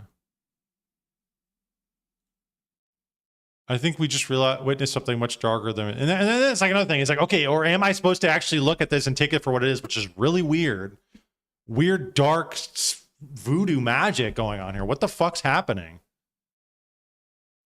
Then it's like, or is it just, or are they trying to just mess with me? What is going on? I don't know. I assume only she and her husband knew. But they're all acting surprised when he shows it. Oh, did she say it is it? And that's why she freaks out.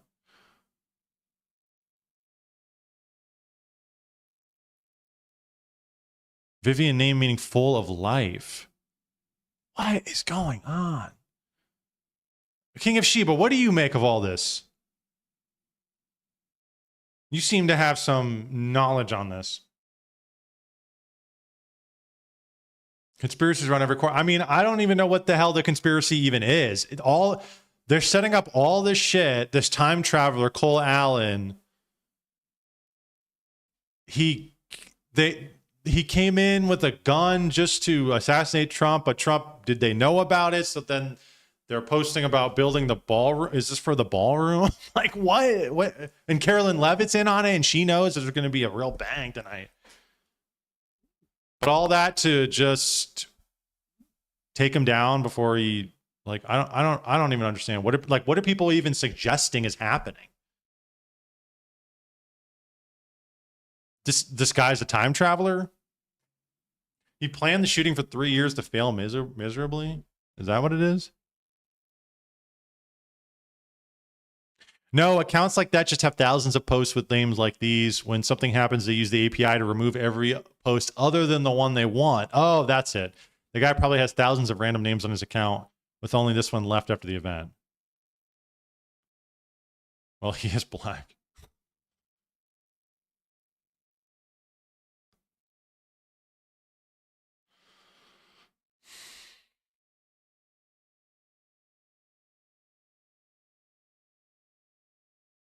I was gonna watch Back to the Future tonight. Like I'm not even wrapping my mind around really what is even being claimed here.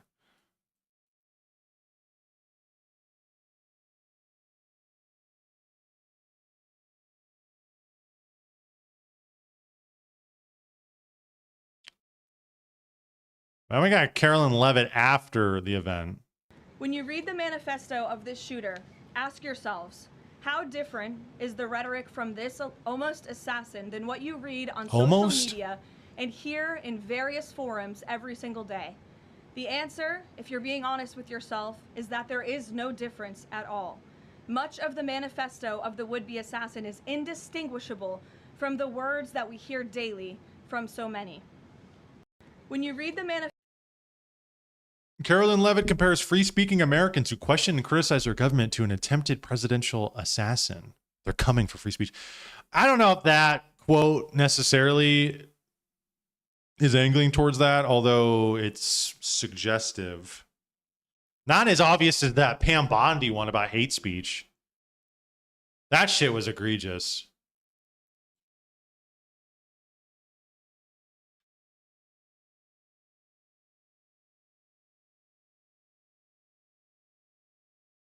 Speech, and then there's hate. There's free speech, and then there's hate speech. And there is no place, especially now, especially after what happened to Charlie, in our society. Do you see more law enforcement going after these groups who are using hate speech and putting cuffs on people so we show them that some action is better than no action? We will absolutely target you, go after you, if you are targeting anyone with hate speech, anything. And that's across the aisle. There's free speech, and then there's hate speech. That idea is so vague, man. What is hate speech? Like, what are you talking about here? That'll break it open for anything and everything.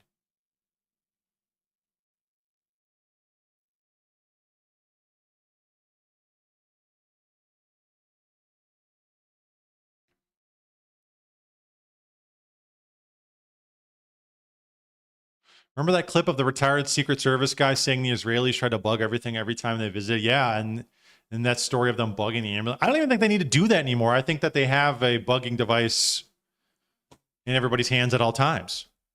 I think they can just access that. I mean, isn't that something that Snowden, isn't that something he revealed? That all these things can be used backwards. Now, like everything has a microphone, everything has a camera, and it can be used at any time. It can be turned on any time. I think they just got the Dark Knight thing going right now. I think that's what it is. They got the Panopticon constantly going, and they're just screening for people to say certain things, and then they have foreknowledge about what's going on, and they'll just use it they'll use it to their best ability.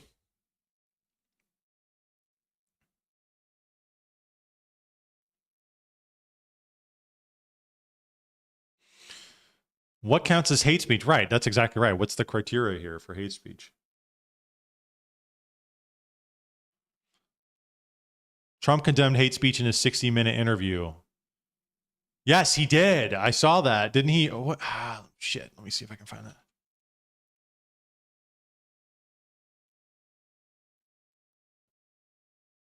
I think I did see that clip. So-called manifesto is a stunning thing. Was this it? Mr. President, he appears to reference a motive in it. He writes this quote, administration officials, they are targets. And he also wrote this, I am no longer willing to permit a pedophile, rapist, and traitor to coat my hands with his crimes. What's your reaction to that? Well, I was waiting for you to read that because I knew you would, because you're horrible people, horrible people. Yeah, he did write that. I'm not a rapist. I didn't rape anybody. But, do you think he was referring to you? Excuse me. I'm not a pedophile. You read that crap from some sick person. I got associated with all stuff that has nothing to do with me. I was totally exonerated. Your friends on the other side of the plate are the ones that were involved with, let's say, Epstein or other things. But I said to myself, you know, I'll do this interview and they'll probably, I read the manifesto, you know, he's a sick person, but you should be ashamed of yourself reading that because I'm not any of those things. Mr. President, and I these was are never, the gunman's words. Excuse me. You shouldn't be reading that on 60 Minutes. You're a disgrace. But go ahead, let's finish the interview. The other thing that he wrote in the other. This wasn't it. I think I did see that. Where did he say that? He referenced hate speech exactly.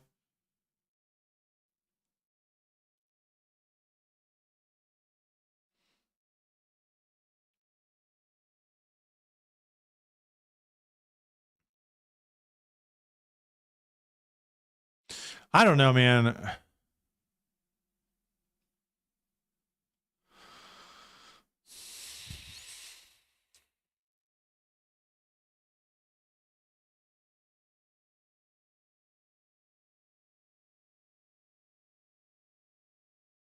Trump condemned hate speech.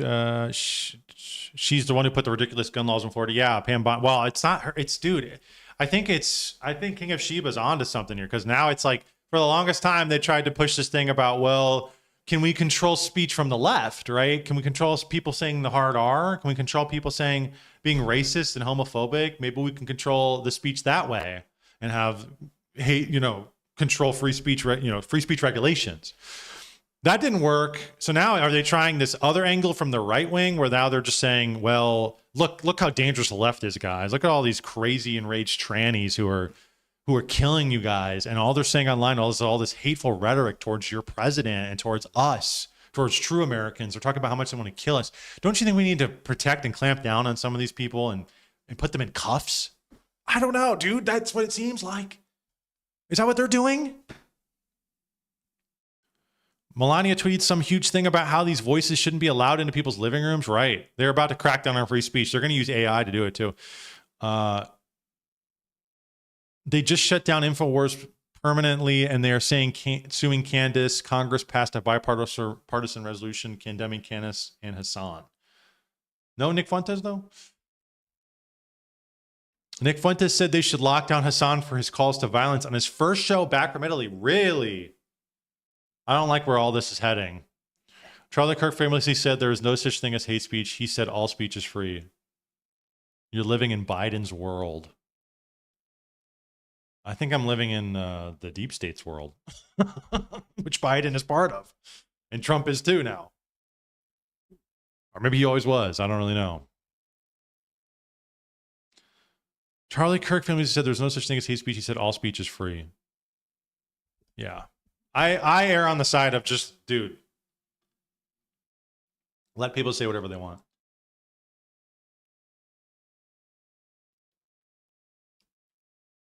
Because there's really no way to, like, what's the litmus going to be, man? You're going to have this, like,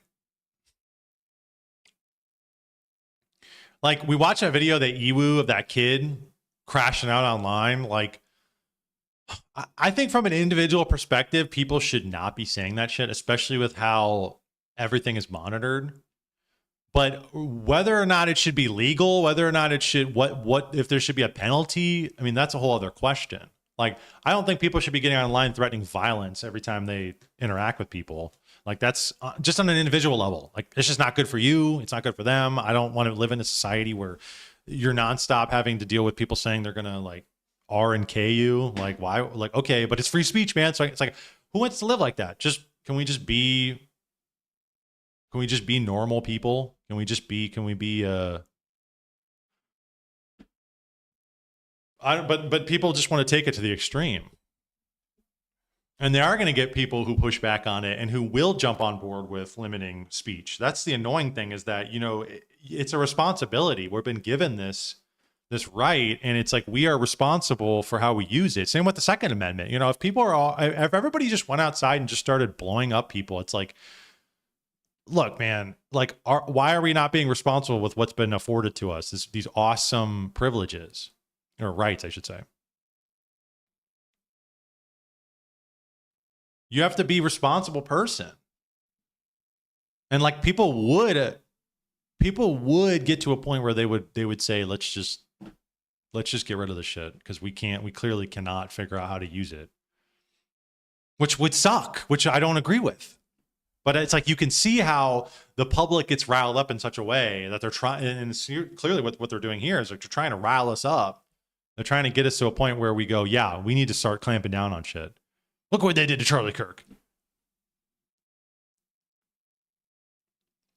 We need people to organize IRL groups before they cut us all off from each other via the internet. Yes, we do.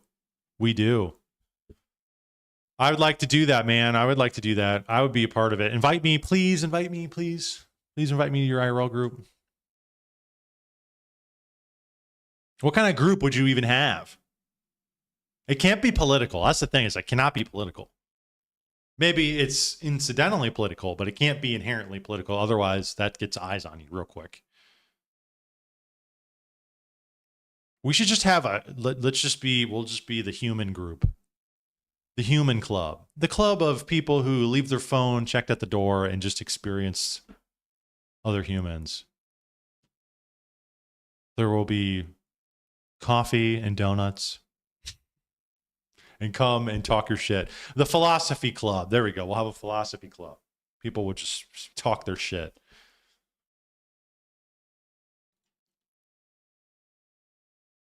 I honestly think that would do wonders for people because people don't even get much human interaction IRL. A lot of people do not. Most of it's like this. It's somebody talking at them where they don't get to talk back, where there's no social cues, nothing. It's like, I think there would be people like philosophy. Yeah, philosophy club. Yes. Like you could set up debates and stuff. That would be fun. Let's make it happen. I'll record them. I'll post them on the channel. We'll have IRL debate club, philosophy club and debate club. Well, I mean, we need to use the internet to organize outposts so that when they shut down our internet connection, the outposts continue. Yes. Yes. I always do like the side in a movie that becomes the pro-humanity side. Yeah. That's what I relate to, man. Let's found the head organization name. We can start local hubs.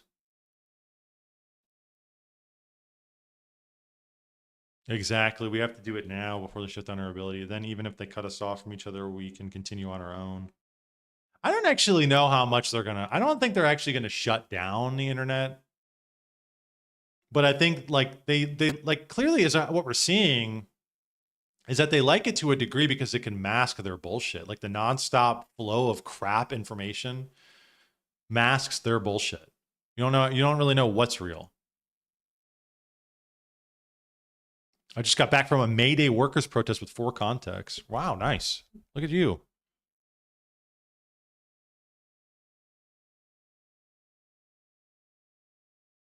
It's the same way they do with the market too. The market's the same thing. Talking about like the internet as this like pouring outflow of information that masks kind of what's actually going on and nobody really knows. They do the same thing with like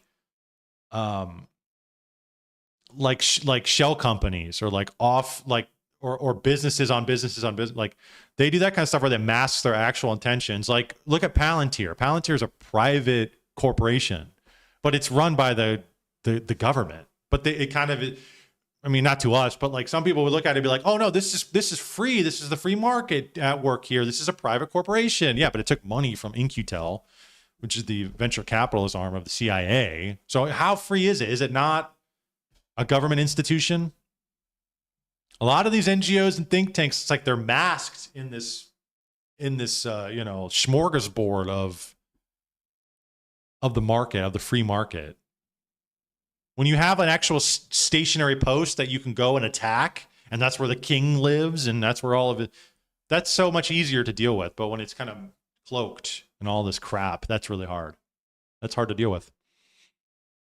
That's kind of the pernicious element of the deep state, that it's that it's tentacles, it's everywhere, it's global. It's like, that's why when people talk about, well, we just need to go, like this Cole Allen guy, you think really doing anything to Donald Trump's going to change anything, bro? That's not going to do shit. Even if you did something to Donald Trump, JD Vance, the next 5 people in line, that's not going to do anything, bro. You still have all this money. You still have all these institutions. You still have all these different countries, all this philosophy that is undergirding everything. You're not gonna win, bro. Not that way. Not by just doing something like that. That's why it's so dumb when people say they want to go have something like that. Like, oh, I'm just gonna go do something. Like, that's not gonna do shit. And all they're gonna do is twist it, like they did with this. They're gonna twist it and flick it back at you and say, well, this is why we need more rules and regulations. Okay, great. And they're gonna run on that for years to come. Isn't that what Emperor Palpatine did too? What did he say? The attempt on my life has left me scarred. What did he say? Oh.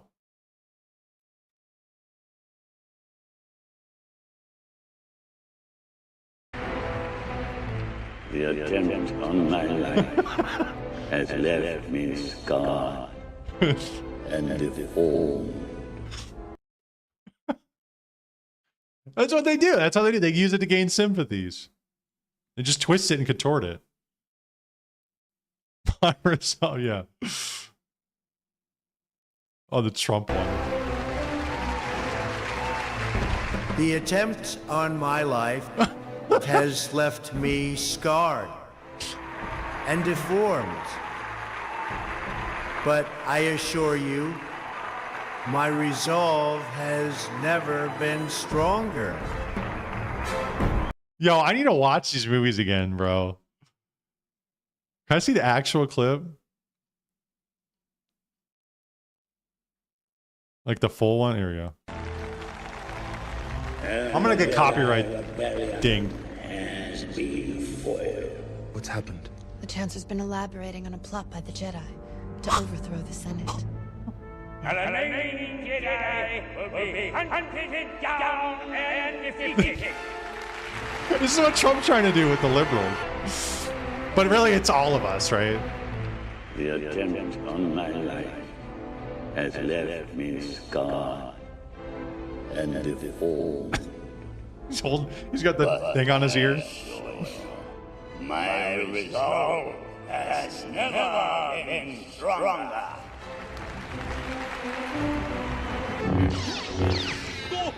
He even used the Trade Federation, right? I gotta watch this again. Oh, dude, this is so good. Yo, 8-year-old Jacob was loving this shit. This shit was awesome. In order to ensure It was so cool. Before it went woke. Before the woke tards came in. Reorganized into the first galactic empire for a safe and secure. Safe and secure. Society. Yes.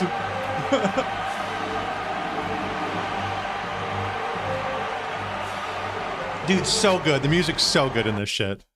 Oh my gosh, that was good. I'm gonna have to watch that. Anyways, we're getting way off course, but that's how it's gonna go. That's how they're gonna do it, right? You keep pushing, and then once it reaches a breaking point, once it tipping point, then you come in and say, "We have the solution. We know what's best." Clamping down on free speech using AI.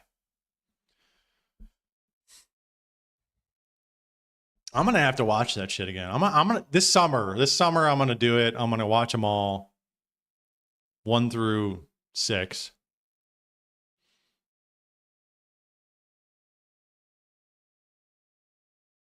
All right, we're gonna move along.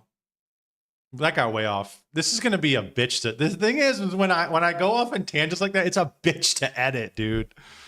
It's a bitch to edit. That's fine though. That's fine. I'll figure it out. After 27 years on air, InfoWars is apparently shutting down. It was bought out by The Onion, and Tim Heidecker is going to be the new Alex Jones, the new host. And all glory goes to Jesus Christ and our Heavenly Father that leads, guides, and directs us. We commit ourselves to God in this holy fight, and we are committed. And if God stands with us, who can stand against us? And that's how I close out. So I salute you all. What a crew. The hell we've been through has only made us stronger. Let me ask you, would you have any other way? No. Are you not stronger now in this fight? Yeah! I salute this crew and all the viewers and listeners to this fight, and I commit myself to Jesus Christ's hands. Amen. God bless the InfoWar. Woo! You are the InfoWar. It lives forever. We're going to play Frank Sinatra Blue Eyes and come back with the great Tom Renz and then Jay Dyer to close this out. God bless you all. That's it. The next phase starts. The real war begins now. And all. Just the name. Well, the name is everything. I mean, the brand is everything, right? I mean, he's starting again under, I think he's the Alex Jones Network now is what he's doing. Kids, I notice your kids both look retarded. They do. Your kids look like retards. How many frickin' shots you giving them, you little? And they start freaking out. I go, yeah, I bet your kid was pretty smart till you gave him all those shots, but you worship. They start crying. I go, good. A couple other guys go, hey, buddy, I'll beat your asses too. Because I'm not going to kiss your asses anymore, you little scumbags. I notice your kids both. Dude, legend, bro. InfoWars is really a great name. Tomorrow's news today. Dude, so good. Holy shit. Great branding.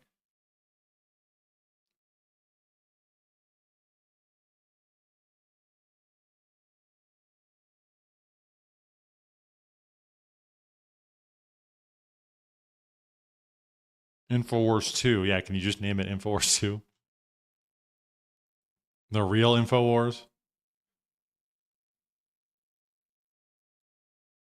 So now we got a little bit, we got two lazy to try here with the video on the kind of back and forth that Alex Jones is having with Tim Heidecker. Tim Heidecker is such a weasel, man. That guy, holy shit.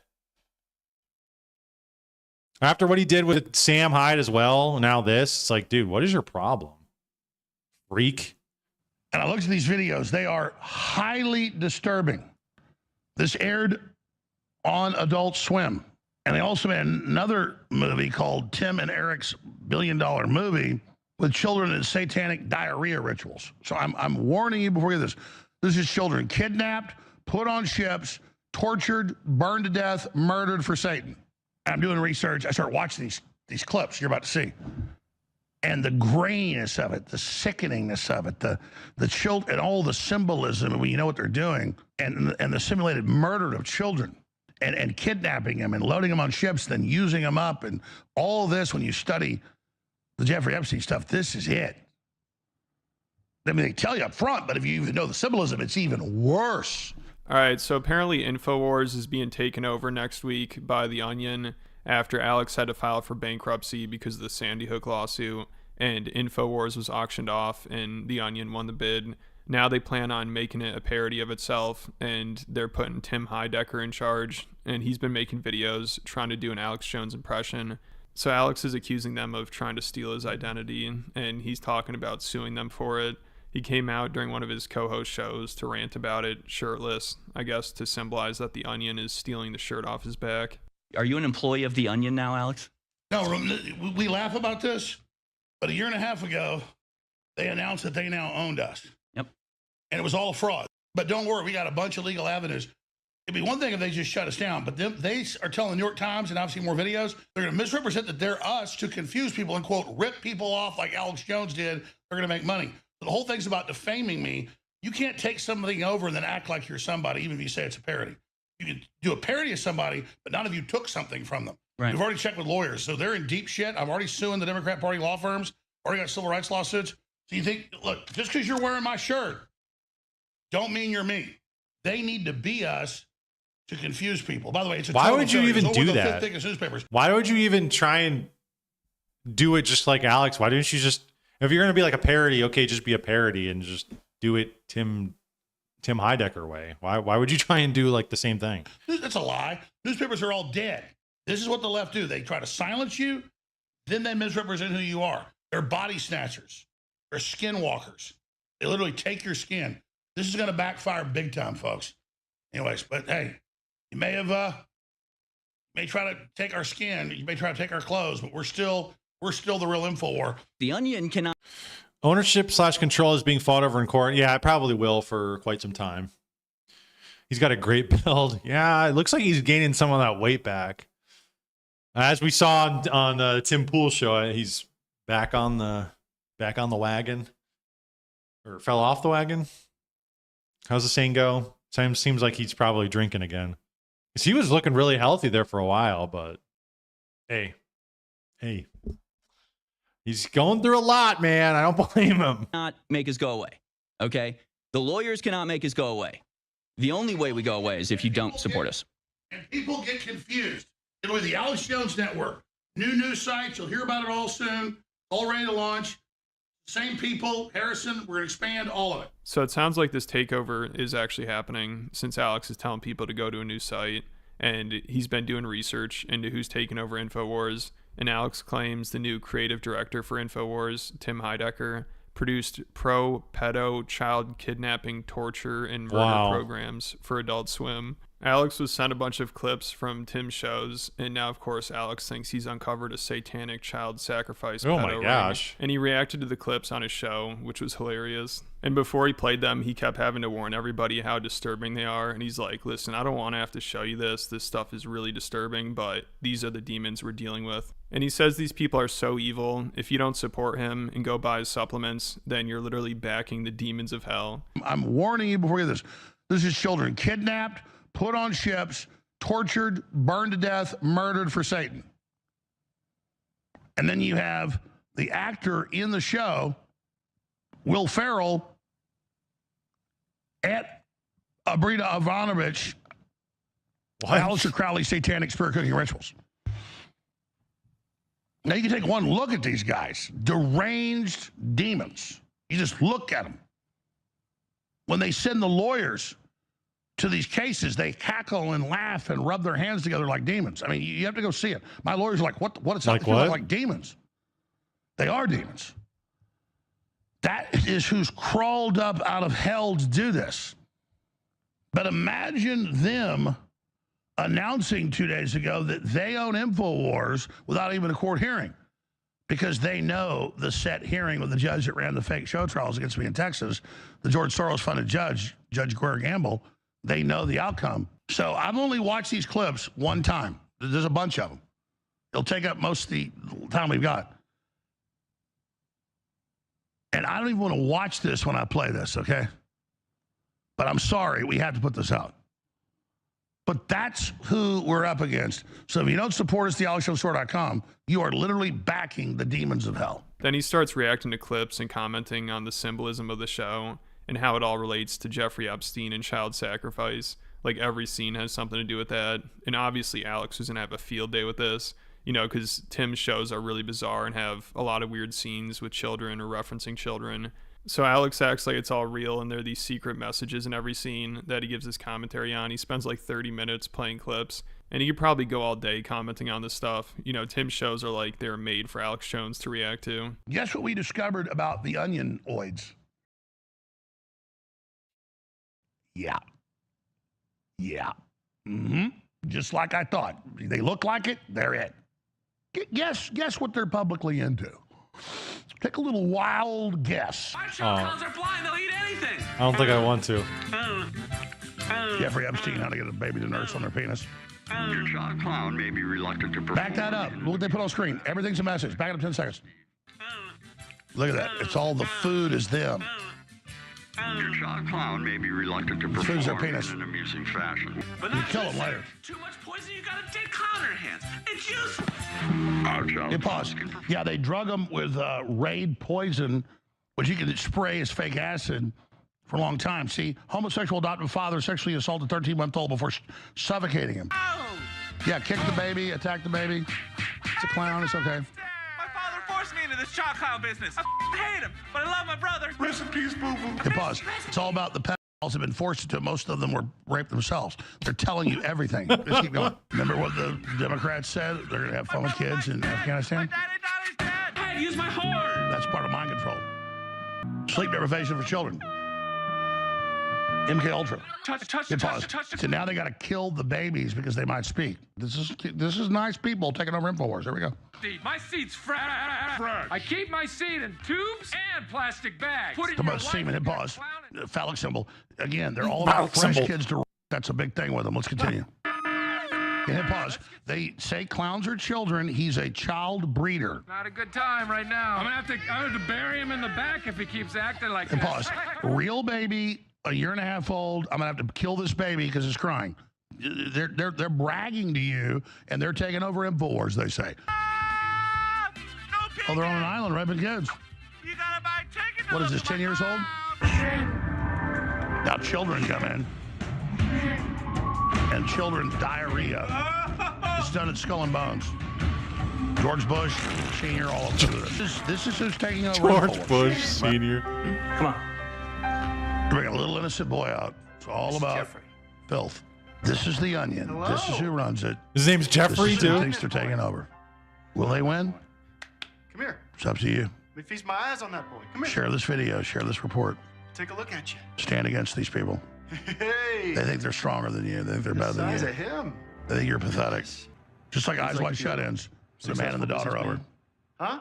Sound good? Yes, sir. Say yes, Daddy. Yes, Daddy.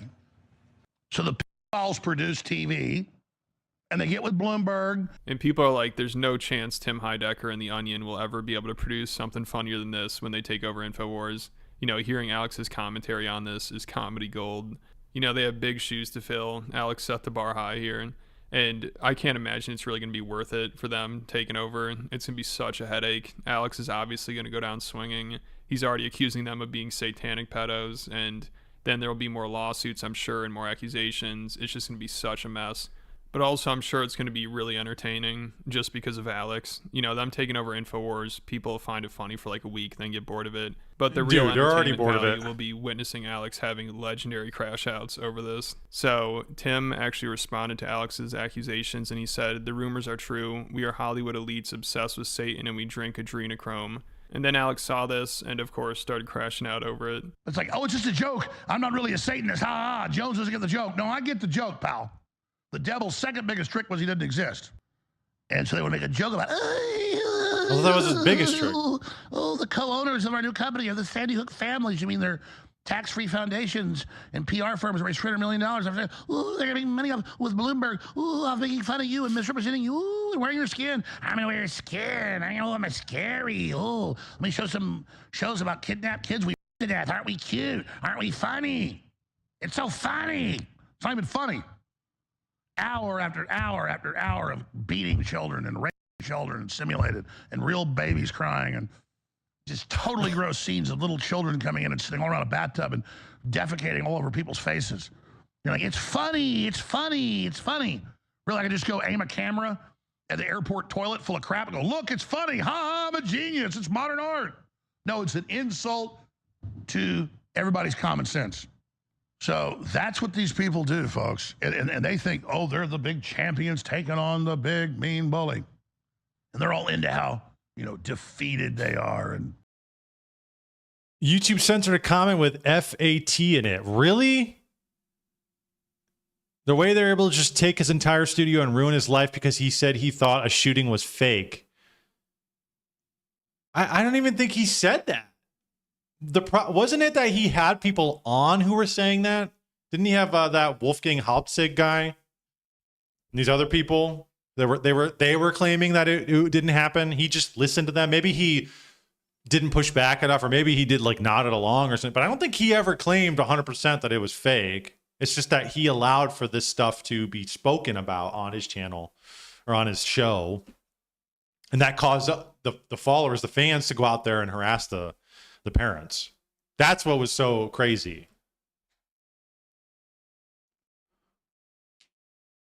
Fake or real, the parents behaved weird as hell. Yeah, it was weird. It was weird. Listen. It was totally real, totally happened. Okay. But look, come on. That guy, Parker, dude, that guy was weird as hell, man. That guy was weird as hell afterwards. But instead of hashing it out, instead of talking about it, it's just like, no, you can't. You just have to take it for what it is. That's the annoying shit. The lawsuit that brought down InfoWars is almost exactly what they're doing to Candace right now, saying she slandered a private citizen.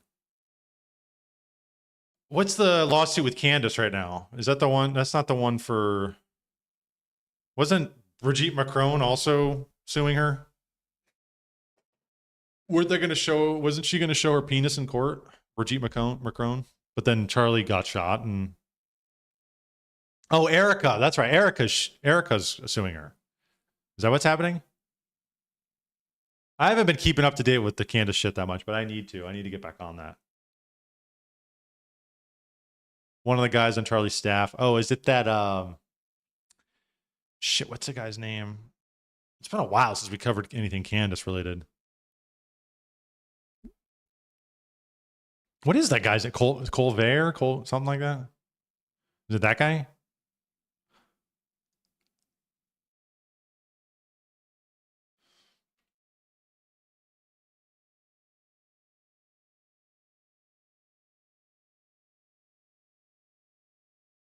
Charlie Kirk's former security chief sues Candace Owens for defamation. Harfield. Oh, yeah. The Harfield guy or whatever. Yeah. Brian Harpole? No.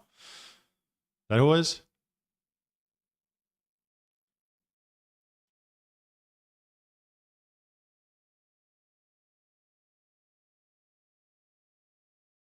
Yeah, Brian Harpole. Look at me. Yes.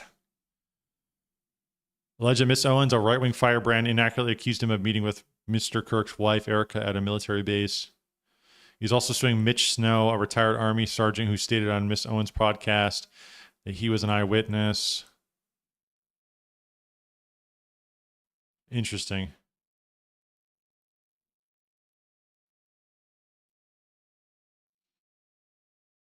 She said on her show that she never said his name until he appeared on the Sean Ryan podcast, which would probably elevate him to temporary public figure legally. Okay. I'll have to keep my eyes on that one. How well, we know we're pathetic. We know we're scum. We're into it. It's just, they're Renfields, folks. They're servants of the spirit of Dracula. Then he started playing more clips. So this whole takeover and everything is going to be crazy to watch. I think it's supposed to happen next Thursday, and it'll probably be absolute chaos. So make sure you subscribe to stay updated. And check out the Patreon. I just posted a big video on there that people really liked about how Dave Chappelle has totally lost touch with reality. It's crazy how full of himself he is, and he sounds so delusional now. And he said all the criticism of his Saudi Arabia show is just people being racist. So if you're a fan of the channel and want extra content, I think there are over 200 exclusive videos on there, so there's a good video from my boy, Too Lazy to Try. Give him a subscribe. Give the video a thumbs up.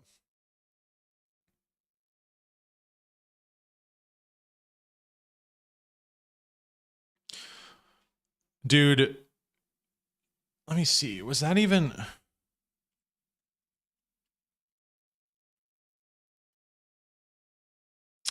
What am I trying to say? I don't think he actually said anything about... Did he make an actual claim? It was that he had people on that he didn't give enough pushback to. That's what I was under the assumption is what it was.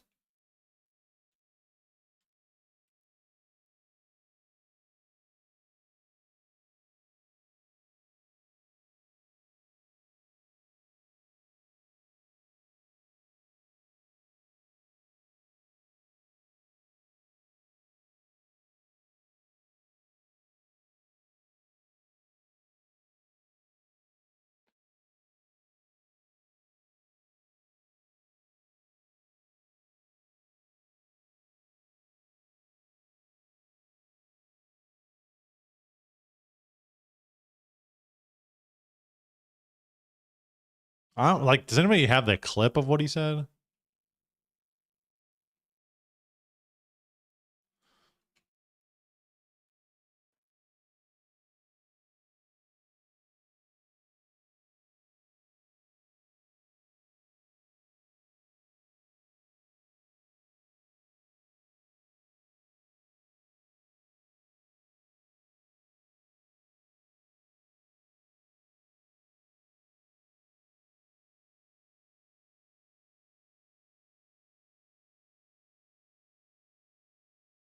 It was so long ago, dude. 2012 seems like it was forever ago. I don't know. I'll have to look into it, but he's claiming that he only went on the Ryan podcast because she attacked him, but basically the same thing. A person suing based on a conspiracy theory claiming the protection of a private citizen, just like the InfoWars lawsuit. He said we were reptile people. Now he owes us $1 billion. American legal logic. I mean, really, you could sue anybody for anything, man. It's just like, can you gain sympathies in the court of public opinion? No. Guess what? You don't have a lawsuit. Or not even, I mean, like, not even that. You just need, like, institutional backing. Like, Peter Thiel sued the shit out of, no, I'm sorry. Hulk Hogan sued the shit out of Gawker for releasing, was it the racist rants he had? But Peter Thiel backed his lawsuit, which obliterated Gawker because Gawker outed him as a homosexual years ago, prior to that.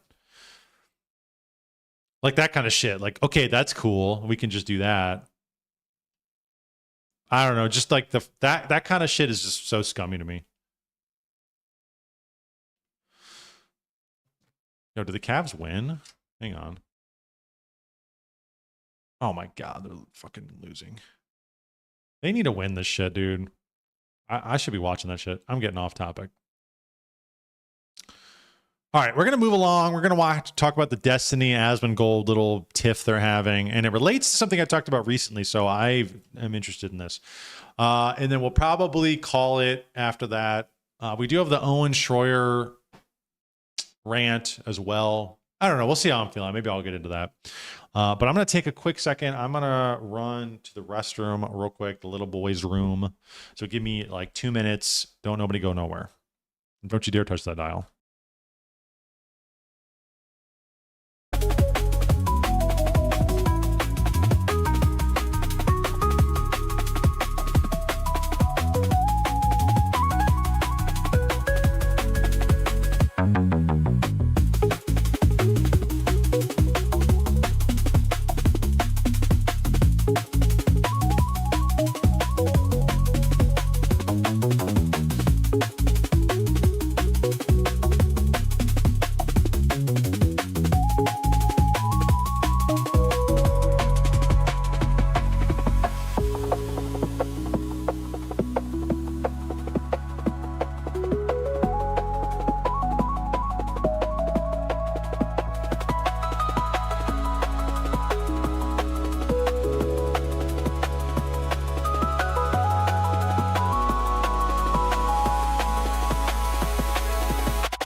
We're back.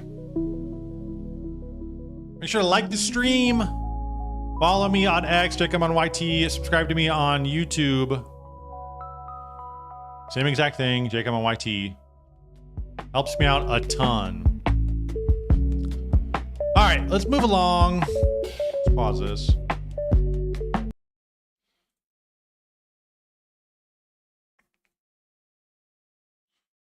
All right. So this will probably be the final segment of the night. A little bit of a shorter stream. Since last stream we went like 6 hours, this stream we're going to go maybe a little bit shorter.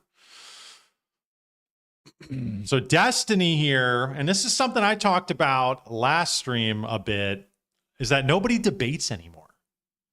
This kind of feeds into this society we're creating, this online culture where everybody just sits there and they just propagandize their audience. And it's who can create the biggest block of propagandized followers. That's all it is just like feeding into it. Like who has the biggest cult following? Who's the biggest cult leader? And Destiny calls out Asmongold for this very reason. So let's take a look, see what he says. I don't care. You don't have to debate me. Fuck. Nobody has to debate me. I don't debate me. It could be fucking anybody.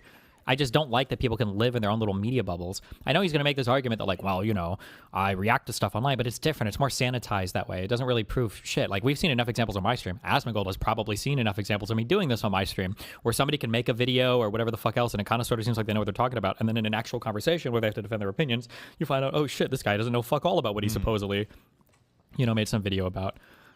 The whole point of I'm really critical of all the people that are like, you know, marketplace of ideas. We need to have an open marketplace of ideas. Like, if that's true, the ideas have to like clash with each other, right? That marketplace implies like some amount of like competition flow between different areas. Not everybody releases whatever slop they want onto the internet on their own corner that's algorithmically reinforcing whatever view they have, and there's like no contact made with anybody else at the end of the day. I don't care. You don't have to debate me.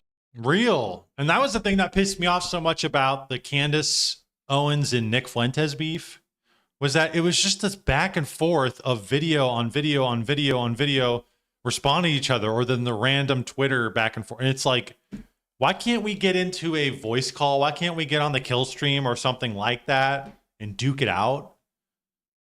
I was watching a video popped up in my feed. Let me see if I can pull it up. On my other YouTube account not too long ago. Let's see. I watched it the other day.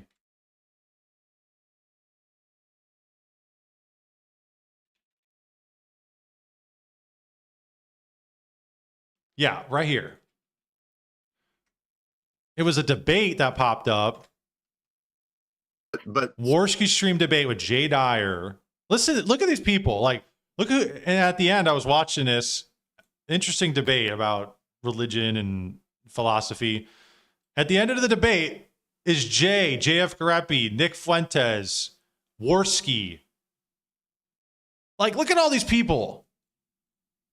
All in a stream together. When do we do this shit anymore? None of these talking heads get together and talk to each other. They don't debate anymore. I was like, damn, dude, this was like, all these people are in their separate domains talking to their audience like a cult leader. And if they do something, they just kind of have these like interviews where they just talk back and forth. Like, let's go. Let's hash it out. What's the differences? We're trying to, it was just such a different time. The kill stream was such a different time.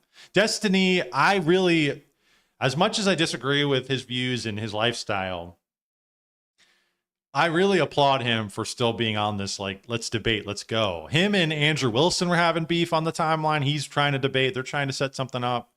I'm all for it. But it seems like, why can't we just jump into streams anymore and go back and forth? None of these people do this anymore.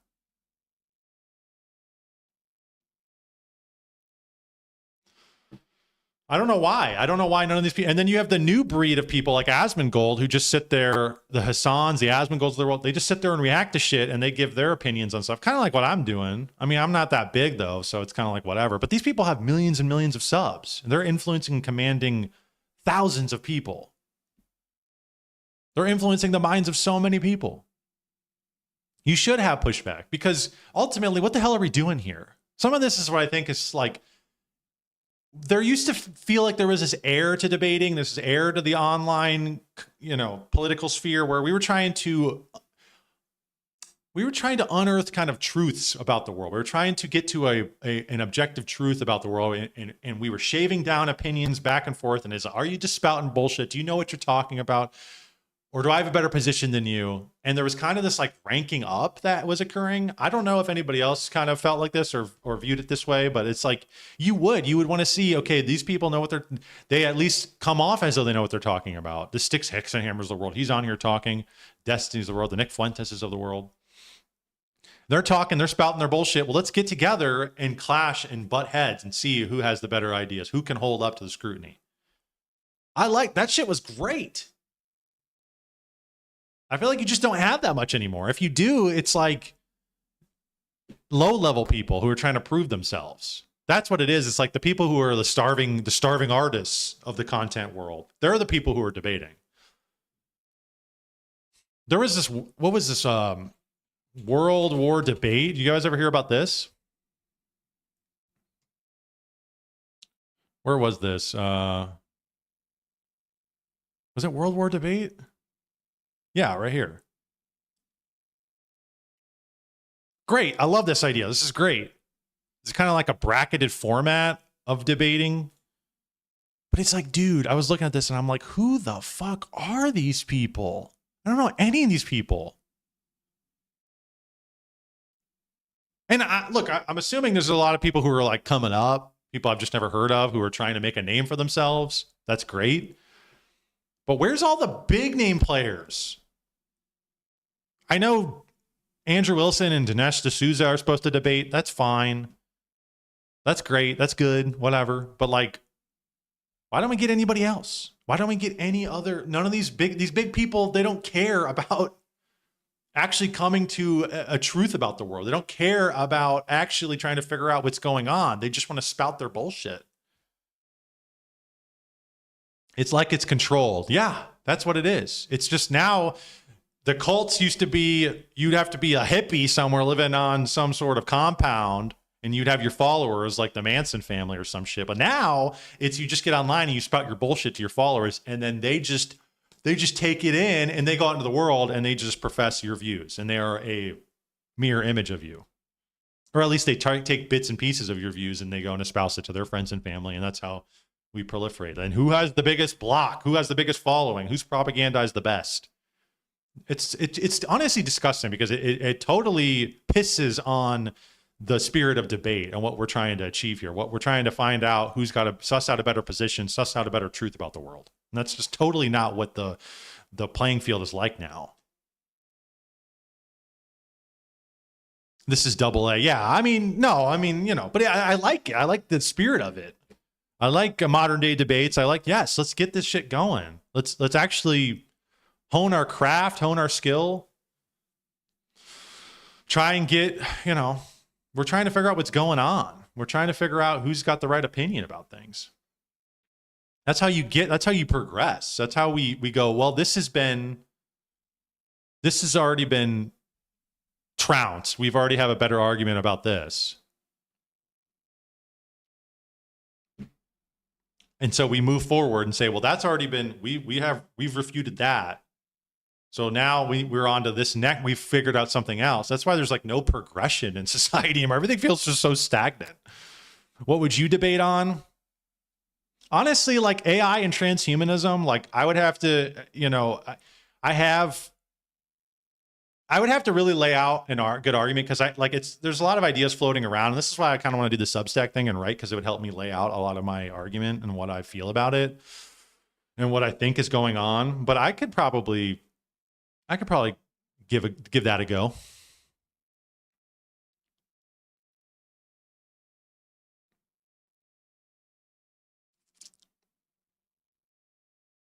Ever since you said that my algo got flooded with debates, Andrew Wilson and his wife both on modern day debates. Right, that's good. I know it seems like they're like the only ones who are like doing shit.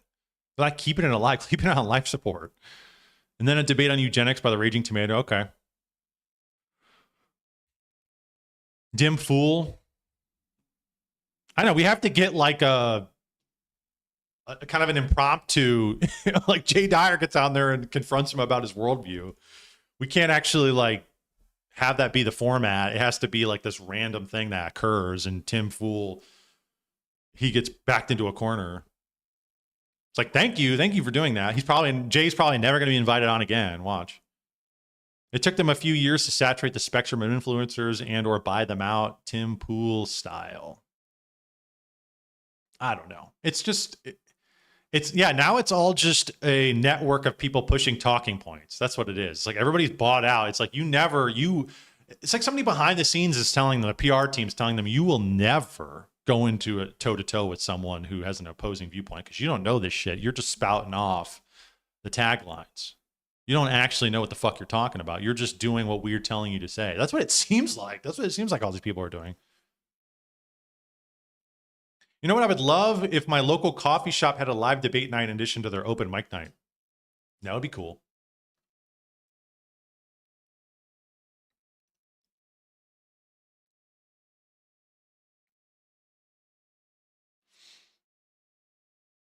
So I got Asmongold responding to Destiny's take. Again, this is what you have me for, right? This is what you have me for, is I'm going to collect all the responses that these idiots make on their individual personal streams to each other. Rather than them just getting in a damn stream together and hashing it out, we have to do it like this. I mean, I guess it creates content, whatever. But like, dude, the shit would be so much better. It'd be so much faster. You would lay your opinion, your ideas to bear, and the other person would pick them apart. So Destiny talking about me. Obviously, everybody always thinking about me. It's normal. Yeah, I have no obligation to do anything. And there are some people that think that, well, because I disagree with you so much, you have some kind of like obligation to 1v1 me or something.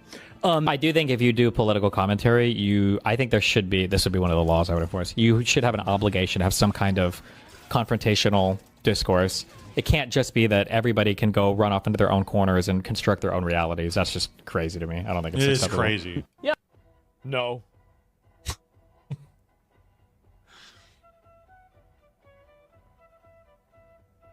No. Yeah, no. Like, it's really that simple. It's really that simple. Like, yeah, I don't know what else to say. And you want me to be a fascist? I guess so. Even that was like, that's not even an argument. You just said no. Even when he's not, even when it's pre-done, pre-recorded, and you have time to think about it and look at it, his response is just no.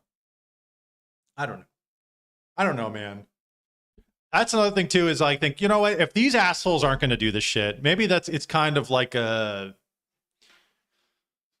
kind of metastasizes where it's like, oh, if you people don't have to do this shit and all you can do is sit there like Hassan or Asmund, you can just sit there and talk your bullshit and do the easiest. Well, hell, maybe I'll do that too. Maybe that's just how I'll act. I'll just give you my takes on shit, and if that's the how it's going to play out, why not? Why would I throw my ideas out there to have them scrutinized by you in real time and potentially look like a fool? That's what I think it is. These people just don't want to look bad.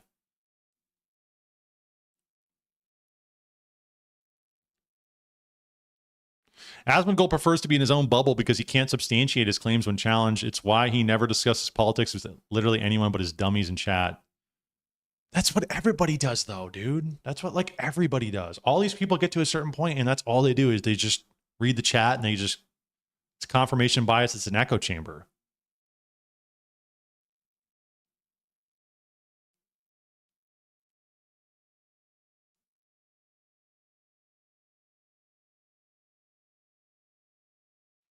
It's also, it would take work, right? That's something else too, is it takes work to do that. That's something you have to set up. That's something you have to research. You got to go through but it's like, dude, if this is your life, if this is your livelihood, if this is all I had to do, if I didn't work a 9 to 5, yeah, I mean, I would definitely be down. Like, if I was Asmongold and this is it, dude, I would hone my craft, man. But it's not about getting to a better truth about the world. That's what it is. It's not about that. Well, because I disagree with you so much, you have some kind of like obligation to 1v1 me or something. I do think if you do political commentary, I think this would be one of the laws I would enforce. You should have an obligation to have some kind of confrontational discourse. It can't just be that everybody can go run off into their own corners and construct their own realities. That's just crazy to me. I don't think it's acceptable. Yeah. No.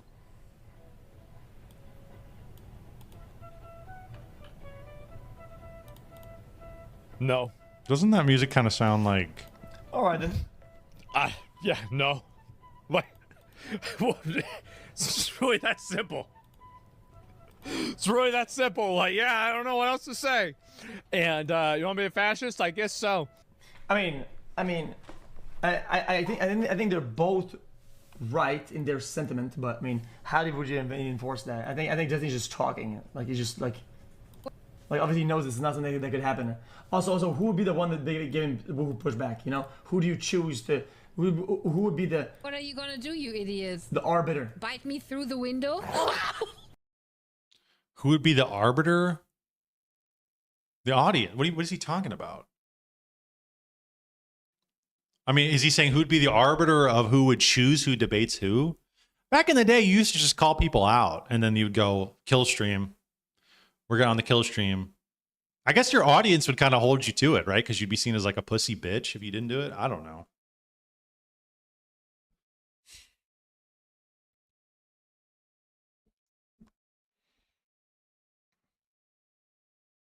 But now people just don't care. They're just scrolling nonstop. They're just chugging the slop, and they're just happy to have something on in the background. Is that what it is? What is it?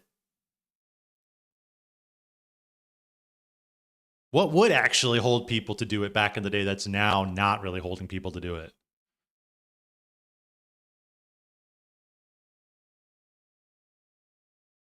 I don't know. An in-person panel with Destiny and Asmongold, Hassan and Nick Fuentes with XQC as arbiter / mod, but with a real arbiter. Some non-biased expert who can cut XQC's mic at any time he starts going off the rails and interject with his own questions. Now this is cinema. Yeah, that would be sweet. Dude, they did that on the Trainwrecks podcast or whatever years ago. And Asmongold was the moderator. It was Hassan, Nick Fuentes, what's his name? Who's the British guy? Where was that? Let's pull that up.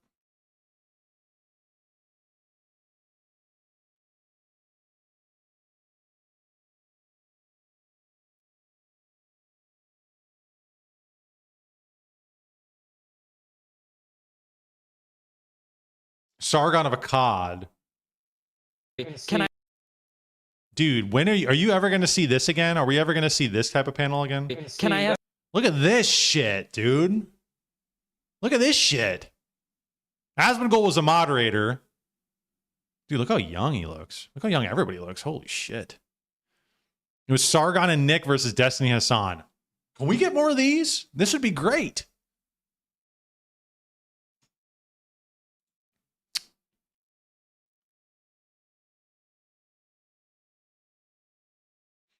Nebuchadnezzar, I mean, Sargon of Akkad. The quartering situation is getting really crazy.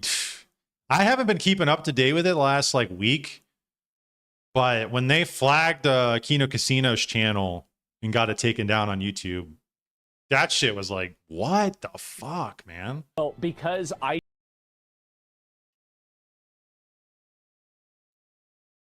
Asmongold expands on why he won't debate face-to-face in person in response to Destiny. Cry about it all you want. I only operate inside of my frame of reference. Let's see. Also, who would be the one that they give him who push back? You know, who do you choose to? Who would be the? What are you gonna do, you idiots? The arbiter. Bite me through the window? Nope, yeah, cry about all you want, get upset all you want, but I only operate inside of my frame of reference, and I only do things that I feel like doing. And if people don't like that, that's their problem. So yeah, if you want to respond to or say some sort of comment like that's criticism or anything like that, then I usually will listen to it. I do. I'll usually listen to it. And so the entire premise of this isn't true. Yeah, there's nothing wrong with that wanting to debate. Well, again, just because I don't want to have some live argument with somebody doesn't mean that I'm not willing to express and defend my ideas. This is something that I do very regularly. So the entire, and again, even just by the nature of me discussing this foundationally, it disproves it. I'm literally doing that right now. So what is this? It's going to claim you're scared? Again, that would work really great if I was in 7th grade, but I'm not. So to me, call it whatever you want, say whatever you want to say. It doesn't really matter to me. That's really what I'm going to do. And again, if you have a disagreement with something, I'm fine with listening to it. That's okay. And there's no point. No, of course not. And why would I ever operate outside of my frame of reference? Why would I ever do that? And so, yeah, why would I ever do it? It's silly. I don't even understand this. Mainly because I'm not good at off-the-cuff debate-style conversations. Well, I mean, the thing is that winning a debate in the eyes of the public is not always winning a debate in the foundation of the argument. There are a lot of people that are very good at debating, but they're not actually expressing any ideas that are really that good. And I think that the problem is that whenever you focus around the process of doing something rather than the ideas that are being discussed, you're really, I think you're confusing them on purpose. And I think it's the opposite, right? Isn't that the opposite of what's happening? When you go to a debate, I understand what he's saying about the format is you can win on rhetoric or something. Okay. But he's just sitting behind a screen telling a fucking story about shit. I mean, all these people are. Whereas in a debate, you actually have to account for all the things that you're claiming. So you actually can lay it to bear better. And then the audience gets a better understanding of oh, okay. I wish they would just say I don't want to instead of why would I want to? Right.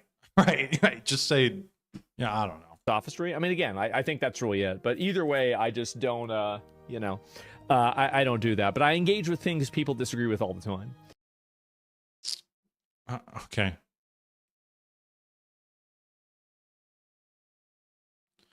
A lot of this is that actually people don't debate in these formats. They get emotional and start slinging insults, sarcasm, interrupting. Real debates are turn-by-turn argument and rebuttals. Right. Why doesn't he just, why didn't you just do a formal debate, like a timed response? You get an opening statement, you get a cross-examination, like you get a closing. At the bare minimum, do that. I do like the blood sports though. I can't lie. That shit was great.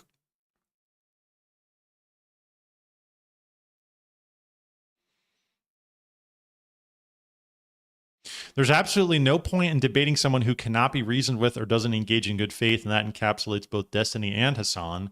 There's absolutely no point engaging with two man babies who will just start screaming over you the second they're losing the argument. Then you have to have a moderator. I don't even actually know exactly what... I mean, I understand Destiny comes from more of a liberal worldview.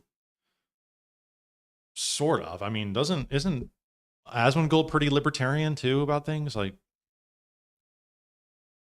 I guess it'd be like Trump shit they would probably hardcore disagree on.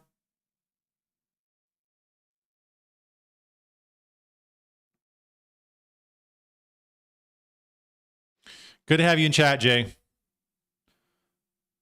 Attack the argument, not the person. If you can't, then you're inadvertently proving they don't have an argument. They'll call him every name in the book, but they'll never say he's wrong. He doesn't need to debate Destiny. All people want is for him to have adversarial conversations. That's true. We love the blood sports. If you want to be a police commentator, I think it's important to talk to the other side. Echo chambers are having a negative effect on the discourse. Yeah, dude, this is why I try and keep up to date with like as many sides of it as possible. I don't want to be stuck on one side of something. I was just watching Hassan the other day. Actually, this morning I was watching Hassan. At least it was an interview, but it wasn't like his actual stream. And I try and gauge, because you want to have a general understanding of the complete landscape. I watch Destiny frequently. I'm subscribed to him. I watch Nick Fuentes. I watch Jay Dyer. I watch Alex Jones. I try and get like a decently complete picture, and that's what people need to be doing. Getting stuck in the echo chamber shit, that is really bad, because then you just completely hone in on one thing and you think that's the only way it is, and you don't ever hear, especially with how things are now, you don't ever hear another side. You're not seeing these people in debates, and anytime they do an interview, there's almost never any pushback. It's just this amicable kind of thing.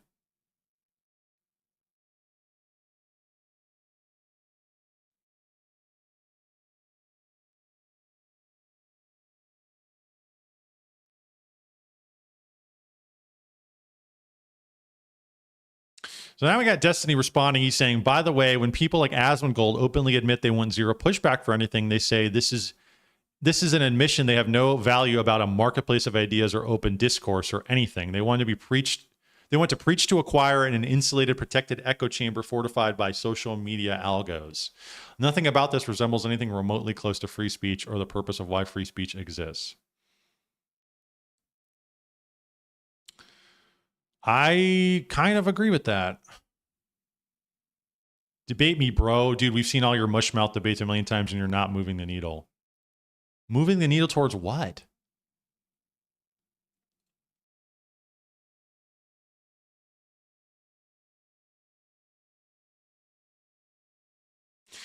He said he's against Destiny's debate, same way I wouldn't want to sit and listen to a dog barking during a philosophy class. Don't feel like listening to Destiny try to debate again. Nothing wrong with that. Or are you trying to police opinions? Hypocritical. This just seems like cope, man. I don't really know. Am I off on that? It just seems like cope.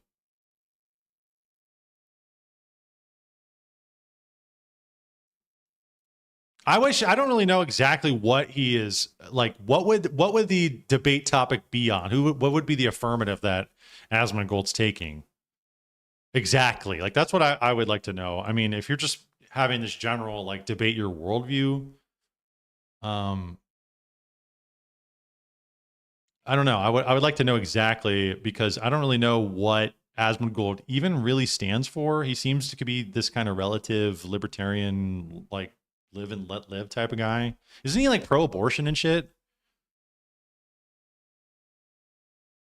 Like, does he even have like what is his ethic? Is he Christian? I mean, I don't think he's Christian.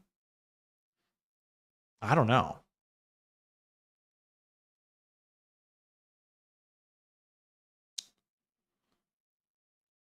Who here does anybody in chat watch Asmongold? I don't watch Asmongold. I don't really even know. I haven't in a long time.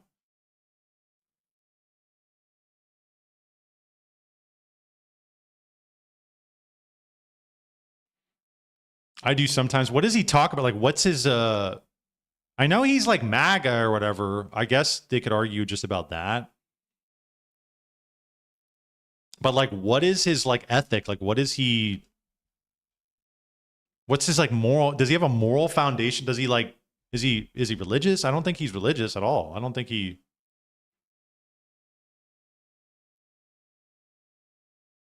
He's just, is it just, he mostly talks about social stuff.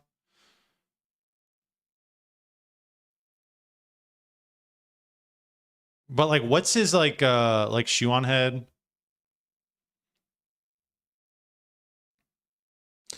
The thing is like all these people, libertarian, okay. I mean, because if you're like critiquing something,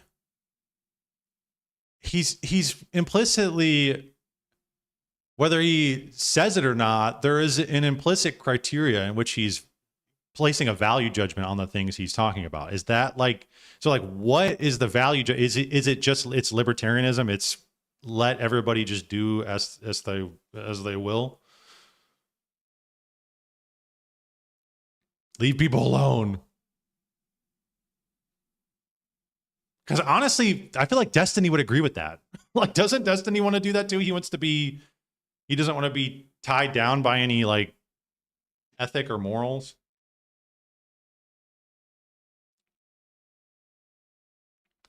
Am I wrong? Isn't Destiny like polyamory, like drugs, like do whatever you want?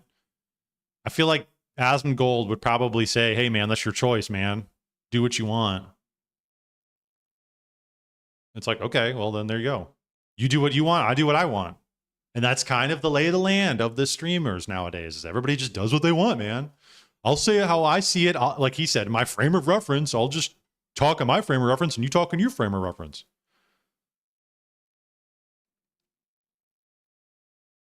Asmongold is famous for saying if someone lays a hand on you, you can end them with a peace. I mean, I don't know. I'd have to see the context of what he's talking about. I might agree with that. I think I might agree with that depending on the situation.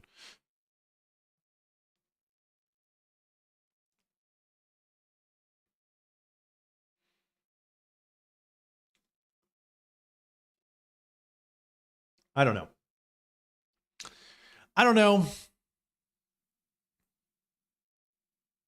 I think most of this shit just comes from, it does come from him being like super pro MAGA in 2020, which I think was not wholly organic. I think that he was actually, I've said this before, I think that he was actually pushed to the forefront to be that. Because, dude, he started popping off whenever Trump came around during his second term, 2024, or actually right before then, and he was talking super pro-Trump.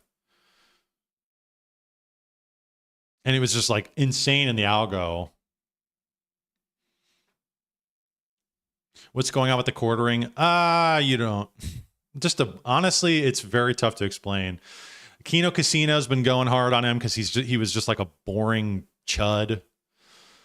Which I've never watched the recording. I've never liked him. He's just a boring ass spammer of clips, spammer of video. I mean, he posts like 10 times a day. And they were kind of grilling into him about how boring and stupid his stream was, which has kind of always been like that, but you know, hey, they need content. But then they kind of found out some more stuff about his wife, potentially them being swingers.